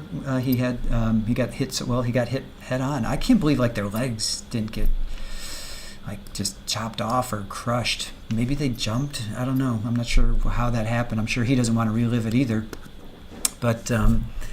And Samantha was thrown. There was just, they were thrown all over. Obviously, 65 miles an hour hitting a car going 25. I guess you subtract some of that impact, but it's still, that's like getting hit by something going 40 miles an hour. You're going to go flying. So Aric talked. He talked about his recovery, how difficult it is. He still, thinks about it, has nightmares. I think Samantha said, the last thing she said to him was, I want this night to go on forever. Just incredibly sad. Just really, really sad stuff. They were very sad. And then the Komoroskis came on, and Father Charles spoke, and we saw him. He was Daddy-O. If you guys have seen the jailhouse phone calls, Kerrville, the golf cart was 75 yards away, and his legs were broken, Pammy.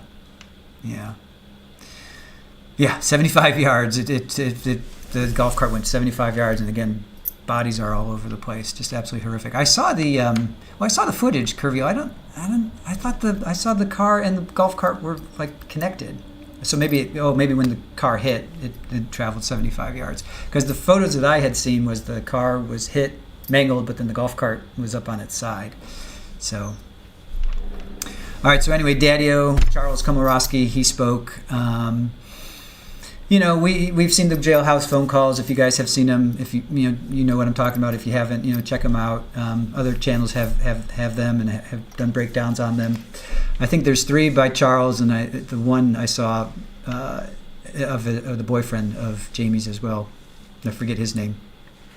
But yeah, he was in the jailhouse calls. He was trying to keep her upbeat, and basically saying, yeah, you did something wrong. You're going to have to face the consequences, but we're going to do our best. He obviously hired some high-powered lawyers. These guys were, I forget right now, well, it's Nathan Williams and Christopher Chioni. I'm not sure if that double C's are C or K. Anyway, yeah, they're pretty powerful lawyers. In one of the jailhouse calls, Dad talks about where they came from, and they're pretty big. I forget. They may have been political too. I can't quite remember. But these guys are pretty powerful lawyers, and Dad obviously has some money. So he was, hey, to his credit, to everybody that spoke on her behalf, even her, to her credit, to their credit, they were sorry. They were crying. They looked at the family. And again, I asked you, compare that to Sarah. Compare that to some of the other, sentencings that we've seen where people get up there and they're not really remorseful or they're not crying. I mean, I'll give it to them. I mean, are they all acting? There was like 6 or 7 of them. Well, there was three family members, and every single one of them, I thought, showed emotion. Now, if you think they were faking it and acting, that's cool. I'm not going to say that they weren't. I'm not going to say that they were. I just saw what I saw, and I thought they were, heartfelt. So then it was Tracy. So Tracy Komoroski. So she, and we'll get to her because she did hit somebody. She hit a firefighter, and we'll get to that. She was very, again, to me, remorseful. She was, said, "I'm very sorry for your loss," to the Miller family, to the Hutchinson family. She was very remorseful. Of course, they're also fighting for their daughter, and they want their daughter to, I think to a person they said they knew that she did something wrong, but they just didn't want her to go away for 80 years. So I get that. And a lot of you were saying that if that was one of your siblings or a friend, you couldn't get up there and do that. I don't know. I think I would have to say, I don't know. I think I would. I think I would because I think the therapist you said was like one terrible moment in your life, does not mean that you're a terrible person. I mean, we've all done things we regret. Obviously, this is way beyond that scope. But would you stand up for your brother or your sister or your mom or your dad or your child? I don't know. I've never been in that situation, so I can't say for sure. But I think that I might, just to say, yeah, this was terrible. They are regretful. They're sorry. I know this person my entire life, and I have this opinion on them, and I want you to know this side of them. They're not an ogre. They made a horrible, horrible decision. She should have never gotten in that car. But does that make her a monster? I don't know. Who knows? There are other people that I think you could put that label on, but for her in this incident, I don't know. Maybe she was, maybe she wasn't. But I guess ultimately I would probably stand up and talk about my brother, my sister, my family member. I think I would. Then Kelsey got up. She was sister to Jamie, and she also apologized. And I thought she was pretty remorseful. And then we got into, then we jumped over to Kimberly Walters, who they had met. She had met Jamie in jail, and she was part of the AA program. And then Jennifer Kett, and she was a director of Charleston Treatment Center, again talking about AA and how Jamie is going through therapy, if you will, going through AA, trying to get clean and sober. Well, I guess she is at this point, but trying to find peace in what she did, trying to figure out what her best course of action is next. And actually, Sneaky Side had a really great comment. When Jamie got up, what Sneaky would have been was like, what can I do to honor Samantha? I did this terrible thing. I'm so sorry. What can I do? What can I do?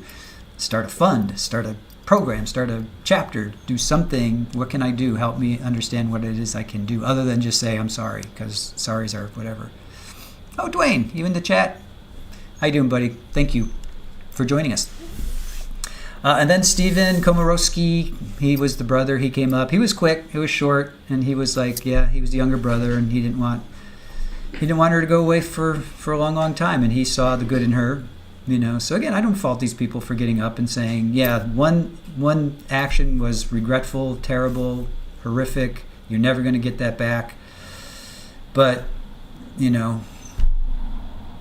I still love her. that's basically what they were saying. So Sarah didn't have anybody that really came up and said that. I was comparing and contrasting Sarah to Jamie in my mind, and Sarah just had no remorse. She had some jail people that she met in jail come up, and I don't know. It seemed like that just was really weird. Oh, Krista, thank you for being in the chat. Appreciate it. And then finally, Jamie Lee. We heard from Jamie Lee Komoroski, and she was tearful. She expressed her remorse. She turned around twice as she was reading her list. I thought maybe, in their notes, I don't think she wrote it, but in her, were their notes, turn around now, because it did seem a little stilted, if you will, but at least, all I say is at least she turned around, at least she acknowledged what she had done. Obviously, she's saying, I don't want to spend, 83 years of my life. I hope for only 3. I get that. So I actually saw tears. There's so many trials we watch, chat, and we're like, where are the tears? Where are the tears? Ashley Benefield, she cried. Amber Heard, she cried, but we didn't see tears. So many times we say, where are the tears? I actually saw tears. So from everybody on both sides. So these people were truly moved. I don't think they were faking it. All right, so that does it for that. Let's get into her priors. So this is what I found. Now, a lot of you were saying, well, maybe her dad expunged some of her and that's totally possible. I don't know. All I know is in May 2018, she was cited for traveling less than 10 miles per hour over the speed limit. Less than 10 miles an hour. All right? So whatever the speed limit was, she was under that. She was less than 10 miles. So she could have been 9, she could have been 8, she could have been 5, she could have been 1. But she pleaded guilty for that, and she paid a $76.50 fine. So to me, that's a nothing burger. I mean, I try to stay under 10 miles. That's usually what I do. 5 to 10 is the sweet zone. But if the speed limit was 70 and she was going 79, okay. But if it was a 25 and she was going 30, how many of you have gone, less than 10? So to me, that was like, all right, I'm not going to bite her head off for that. November 2018, so a couple months later, she pleaded guilty to driving a vehicle at an unreasonable speed, giving icy road conditions. Now that one's a little bit more interesting because icy road doesn't say how fast she was going. And in both of these, it doesn't say if she was drinking, but if she was drinking, it would have been a DUI. Now, can Dad expunge that part but keep the other part? That I have a problem with. I don't think that's possible, but I could be wrong. So she was going an unreasonable speed given icy road conditions. So, you don't want to go too fast on icy roads. You don't want to go more than 20, 30, 40 miles an hour, if that, depending on if it's a winding road or what it is. But if she's in South Carolina, or 2018, she was going to school. She graduated, she's 27, so she graduated like 4 years ago when she was 6 years ago. She was 21. So she was probably in school. So she's in South Carolina. So it was icy, South Carolina, I don't know. That one I'm not quite sure about because how fast was she going? But she didn't cause an accident. Then again, let's see. She was again charged with speeding less than 10 miles an hour over the speed limit in 2019. She pled guilty to that, paid $76.50. So again, under 10 miles an hour. So that's why I'm like, I know a lot of you are like, oh, she's got all these priors. She does, but she's under 10 miles an hour. She's not going, I've had buddies that go, 20 or 30 miles an hour over the speed limit, and they get thrown in jail. I think on the highway, if the speed limit's 65 and you're going 80 or something, 85, they're hauling you. I mean, that's it. You cannot do that. So again, vilify her all you want. She's going under 10 miles an hour. And then last month, then April 5th, she pled guilty for here's the big one, failure to use a turn or stop signal, and she paid a $20. So she didn't turn on her blinker, her turn signal, and she paid a $25 fine. I'm telling you guys, I wanna hate her more, and it's not like I love her, but I'm like, she has priors, but those are big butts in there. Yes, she has priors. At least these are the ones that are available to us. She could have more. Her dad could have expunged them. Sure, I get all of that. And if you guys have any more, if you guys can say any, those are all that I could find. And I watched another channel. Actually, I think it was Grizzly, and she pulled them up. And I'm not seeing anything, too spectacular in there of like, oh my God, throw the book at her. She's a wreck. She's a wreck. She's speeding. She's going under. It wasn't even saying she was speeding. It just says she was traveling. Oh, here, what it does is speeding less than 10 miles an hour. Just said big butts. Yes, I got a big butt there, and I'm not going to lie. I don't know. I think those are nothing burgers in my opinion. So anyway, all right, let's get to mom, Jamie's mom. This is interesting. Tracy. All right, let me call this up. Tracy Komoroski. All right. So in 2013. Tracy Komoroski was involved in a fatal accident. She was, so Tracy Komoroski, 62, she struck a Forest Fire Service warden, Jeffrey Scherer, during a fierce blaze in Clinton Township, New Jersey on March 28th, 2013. So Tracy is the mom to Jamie, and she struck a Forest Fire Service warden, Jeffrey Scherer. I'm so sorry that happened to you. And this was March 28th, 2013. Let's find out the circumstances. Jeffrey Scherer, he had been battling a fire, and the fire truck was partially blocking a northbound lane while flashing the emergency lights at the time of the crash. All right. The crash of Jamie was deemed a tragic accident, and no charges were filed. Within days of the 2013 accident, the Hunterdon County prosecutor attributed Scherer's death to a sudden wind shift that caused smoke from a controlled burn site to obscure the fire truck and emergency lights.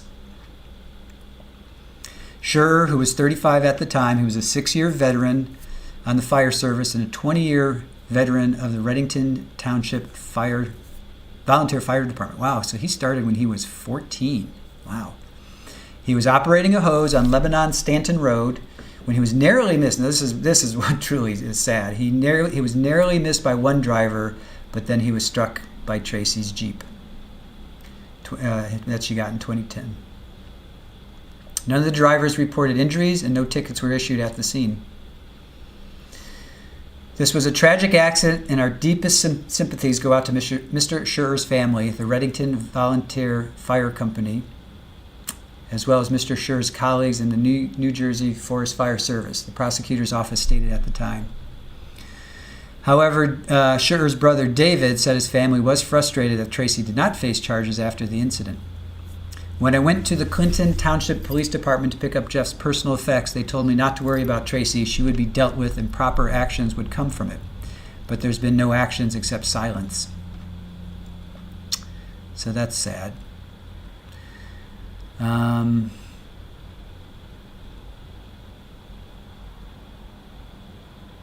So she's an elementary school paraprofessional based in Ocean City, New Jersey. That's what Tracy does. She's an elementary school paraprofessional. So there you go. So that's Tracy. That's the story with Tracy. She was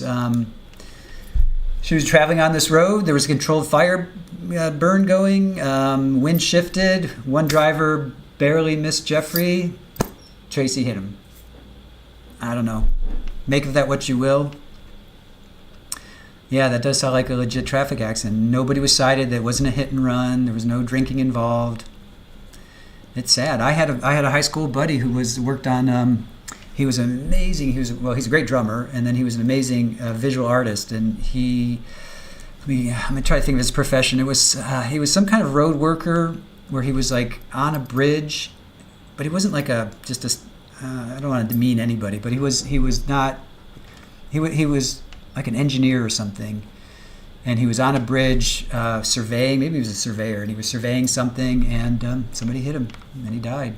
So it happens, it happens. So I know initially we were like, oh, it runs in the family.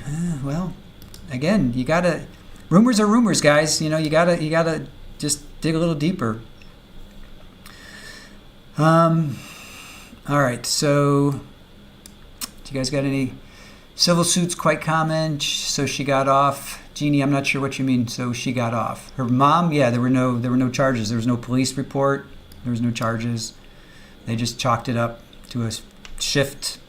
And again, poor Jeffrey, he missed getting hit by one car only to get hit by another. So it could have been that other person that hit him. You know, it just happened to be Tracy, who then, years later, 11 years later, her daughter is involved in this.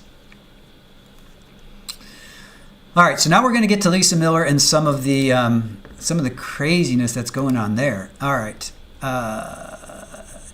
let's see.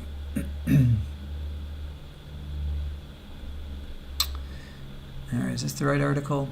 Okay, so Lisa and Aric's feud. So after her daughter's death, Lisa became embroiled in a bitter legal dispute with Samantha's husband, Aric. As we know, Aric had been with Samantha. He sustained life-altering injuries. We talked about that. He had, I think, some reconstructive surgery on his eye. I think if you've seen some of those photos, his eye is pretty beat up. So as he married Samantha before her death, he was entitled to represent her estate. So here's where it gets interesting. So Lisa says, Aric and I agreed several times that Sam would want us to do everything together given we're the two most important people in her life. I never wanted to challenge the validity of the marriage. I never wanted to dishonor Sam, but I feel like Aric is dishonoring my daughter and going against her wishes. Not quite sure what she means by that. What was Samantha's wish? That you get some of her life insurance, I guess? All right, let's read on. Aric's lawyer responded, Aric has been more than generous with Lisa Miller, offering half of the money, and she has repaid him by threatening to bring a frivolous challenge to the validity of his marriage to Sam. One would hope that Miss Miller would have too much respect for her own daughter to do that. Interesting. So that's that. That's what I have on. So Lisa Miller, who is the mother of Samantha, was going back and forth with Aric, and she wanted some of Sam's life insurance. I'm sure there's more, but that's what I could find. Let me see. Let's see what I can find. Lisa Miller, Aric Hutchinson. Let's see what if there's something else. So the judge, okay, let me do this. So the judge awarded $1.3 million settlement to the victims.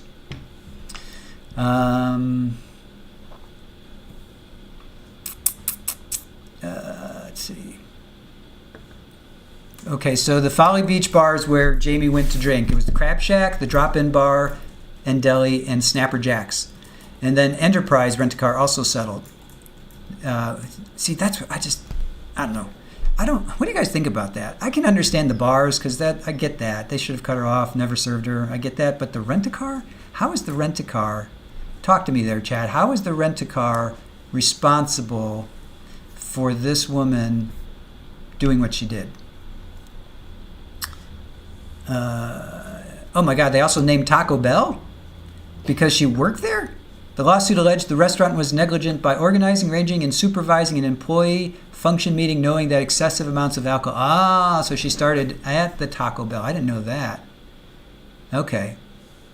Yeah, why would a car rental be held accountable? Thank you. I don't get that. So the Taco Bell, I guess, had an employee function? Interesting. But Taco Bell said Komoroski was not in their restaurant and was not served alcohol there on the day of the crash. This statement also denies there was any organized employee function around drinking. Okay. Oh, here's the breakdown. Okay. So Crab Shack was on the hook for $640,000. Drop-In Bar and Grill was $320,000. Snapper Jacks was $320,000. Enterprise Rent-A-Car was $240,000. Wow. Yeah, I don't get that. Why would a rent-a-car? That just blows my mind.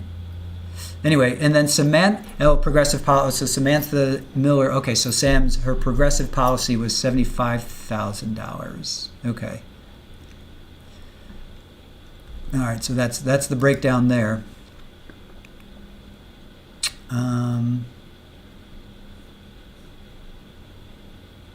Estate battle, settlement reached in crash.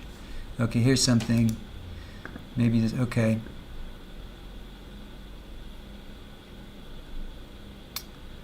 Okay. So Lisa Miller, let's see, clear. It's 2 weeks. Threatening to bring legal challenge. All right. So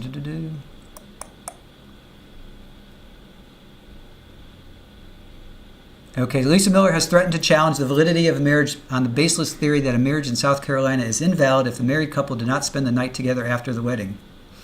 Yeah.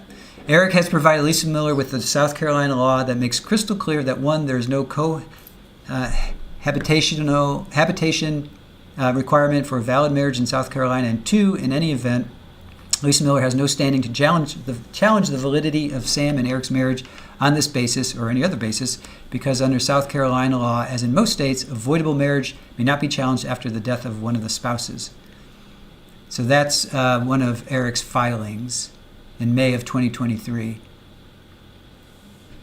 So, okay, so Lisa Miller's lawyers threatened to challenge the validity of the marriage and seek to make Lisa Miller the sole heir and personal representative of Sam's estate. And Aric wanted to split that with Lisa. So Lisa's the mom. She wanted it all. That's interesting. What do you guys think about that? Do the licenses get signed? That just sounds gross. I know.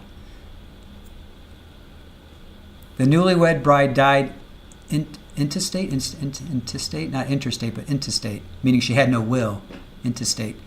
And under South Carolina law, her assets passed on to Hutchinson as her surviving spouse. Interesting. Lisa Miller filed her first motion to intervene in the settlement process in late July. This was written in 2023, so this was last year. So they were having they scheduled a hearing last October, to discuss and potentially finalize some of the settlements and some of the named defendants being sued for Samantha Miller's wrongful death. Okay, we covered that. The same day, Lisa Miller refiled her 2-sentence motion to intervene. So she was trying to, so she was just trying to get sole custody. Lisa Miller, so this is a statement by Hutchinson's lawyers. Lisa Miller's actions since the accident have made clear that she has no colorable basis to challenge the validity of the marriage or to intervene in this action. Rather, she is attempting to use her practical ability to delay these proceedings by filing baseless motions in hopes of pressuring Aric into paying her money to which she has no legal right. Interesting. I think they finally settled. Or they sorted it out. But can you imagine? I mean, you just lost your love of your life.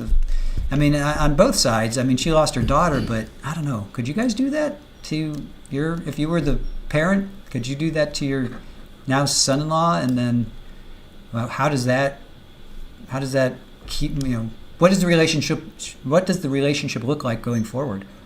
You're always going to remember, if you're the son-in-law or daughter-in-law, you're always going to remember, hey, mother-in-law, remember that time that my wife died or my husband died and you tried to sue me to get half of her estate? I wonder what their Thanksgivings are going to be like going forward. So, all right. Do you guys have any questions? That's all I have for today. Just to conclude, so Jamie Lee Komoroski got 25 years. She got 25, 15, and 10, but they were all to run concurrent. So basically, she's going to be spending 25 years in jail. I'm not quite sure. I know Julie and I were talking about it.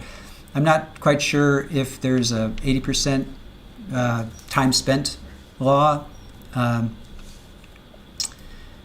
South Carolina. That I'm not sure about. So she may only spend 20 years. But again, she's 27, so she's going to be in at least until she's in her 40s. Let's just put it that way. Even if she spends 20 years, she'll be 47. So. Do you know if Aric is still able to work? Widespread panic. I do not. And I think he worked at like a concrete, some kind of concrete stonemasonry that serviced the Carolinas. I don't know widespread panic. I'm not sure about that. Little Miss, my mom would never do that. I'd do that if my son was married to his ex who was hated. Oh, you would do that to her. Okay. The boss lady, you're the best. Thank you. Thank you, guys. Thank you. Thank you, everybody. Before I let you go, Jules and Florida PI Sam will be doing a recap with me tonight on Shoot the Shit with Squeegee. He was a Mason, Chloe's mom. Yeah, he worked for I kind of read that. And they serviced all the Carolinas. Okay, so tonight, Jules, our wonderful, fantastic Jules, will be joining us. We will, and Florida PI Sam. So Jules and I don't know if you guys know, some of you do, maybe not. Jules and I went to Sarah Boone's sentencing on Monday, and we did a recap Monday night, and we hit 5,000 subs, and right now we're up to 5,056. So thank you. Keep the channel growing. Appreciate it. But then we went to Ashley Benefield on Tuesday, and Jules was in the courtroom again. I was streaming it. So we didn't have a chance to recap that because I drove like 500 miles. I got to get the exact mileage, but I drove 500 miles for Sarah and Ashley over the course of 2 days to bring you guys the live stream and then to meet up with Jules. So we are going to do a recap tonight of both. So we'll do Sarah and Ashley's sentencing. Florida PI Sam is going to join us. She's a licensed private investigator here in Florida, and she worked with both Sarah and Ashley, so on their defense. So we are going to talk. I know she worked for Sarah. Florida PI Sam, correct me if I'm wrong. I thought you had some. Maybe you didn't. Maybe you didn't work. All right, I might be talking some crap here. Anyway, we're going to be breaking down both of those sentences tonight. Please join us at 8 o'clock. And then since there's no live trials right now, or if we find one, we'll pick up on it. But we're going to pick up on Brophy again as a rewatch until something we get a live trial again. Since we have been demonetized, you guys can support us through. It's in our descriptions. You can become a member on Patreon. You can buy us a cup of coffee. I know a lot of you have been doing that. I appreciate that, and Venmo as well. So you guys are awesome. Thank you for supporting our channel. We really, truly appreciate it. Erin is here in the back, always doing what she does, which is everything that goes wrong, Erin fixes. You see this, which I think is somewhat reasonable and doable, but Erin is always in the background fixing everything because a lot of things go wrong. Again, you guys, you have no idea what goes on in the back, and it's a lot, and a lot happens, and a lot of it is bad, but Erin fixes it. So anyway, thank you to our mods, OnlyFan and Julie, Therapist You Know, Brat, Unbalanced Equations, Dr. Rachel. She's not in the chat today, but she is sometimes. Florida PI Sam, she's a mod. Jules is a mod. Thank you guys. Thank you to our mods, and of course, thank you to you guys, our chat. You guys are the best. Thank you for watching today. We're going to sign off for now, but join us tonight at 8 o'clock, and we will see you then. Should I do a redirect? Let's do a redirect. Or no? Okay, we'll do a redirect. Erin's going to do a redirect. Yeah, see here, this is what goes on. I'm like, do a redirect. Erin's like, yep, I'm on it. Yes, little miss. Erin is awesome. So we're going to do a redirect, but anyway, it's going to be shoot the shit with Squeegee, and Jules and Florida PI Sam will be joining me at 8 o'clock tonight to recap Sarah Boone and Ashley Benefield. I got it in my thumbnail as Boone Benefield. It's like Boone v. Benefield. All right, guys. So we got a recap, or I'm sorry, what's it called? Redirect. We have a redirect. All right. So this afternoon we're going to be working on our appeal to YouTube, so we can get monetized again. That's what we're going to do now. So that's why we're not going to do anything after I hang up. So love you guys. We're going to go work on our appeal for YouTube. Thank you so much for supporting us in every single way that you do. And tomorrow we'll pick up on Brophy. I know, Dwayne, you're happy about that. We'll pick up on Nancy Brophy. She is the romance novelist who shot her chef husband in Oregon. So that's pretty interesting. So we'll pick back up on that. All right, guys. Thanks again for watching. Love you. Be kind to each other. Treat each other with courtesy and respect as always. I'm going to stop pointing my finger at you. I love you guys. We'll see you. Bye.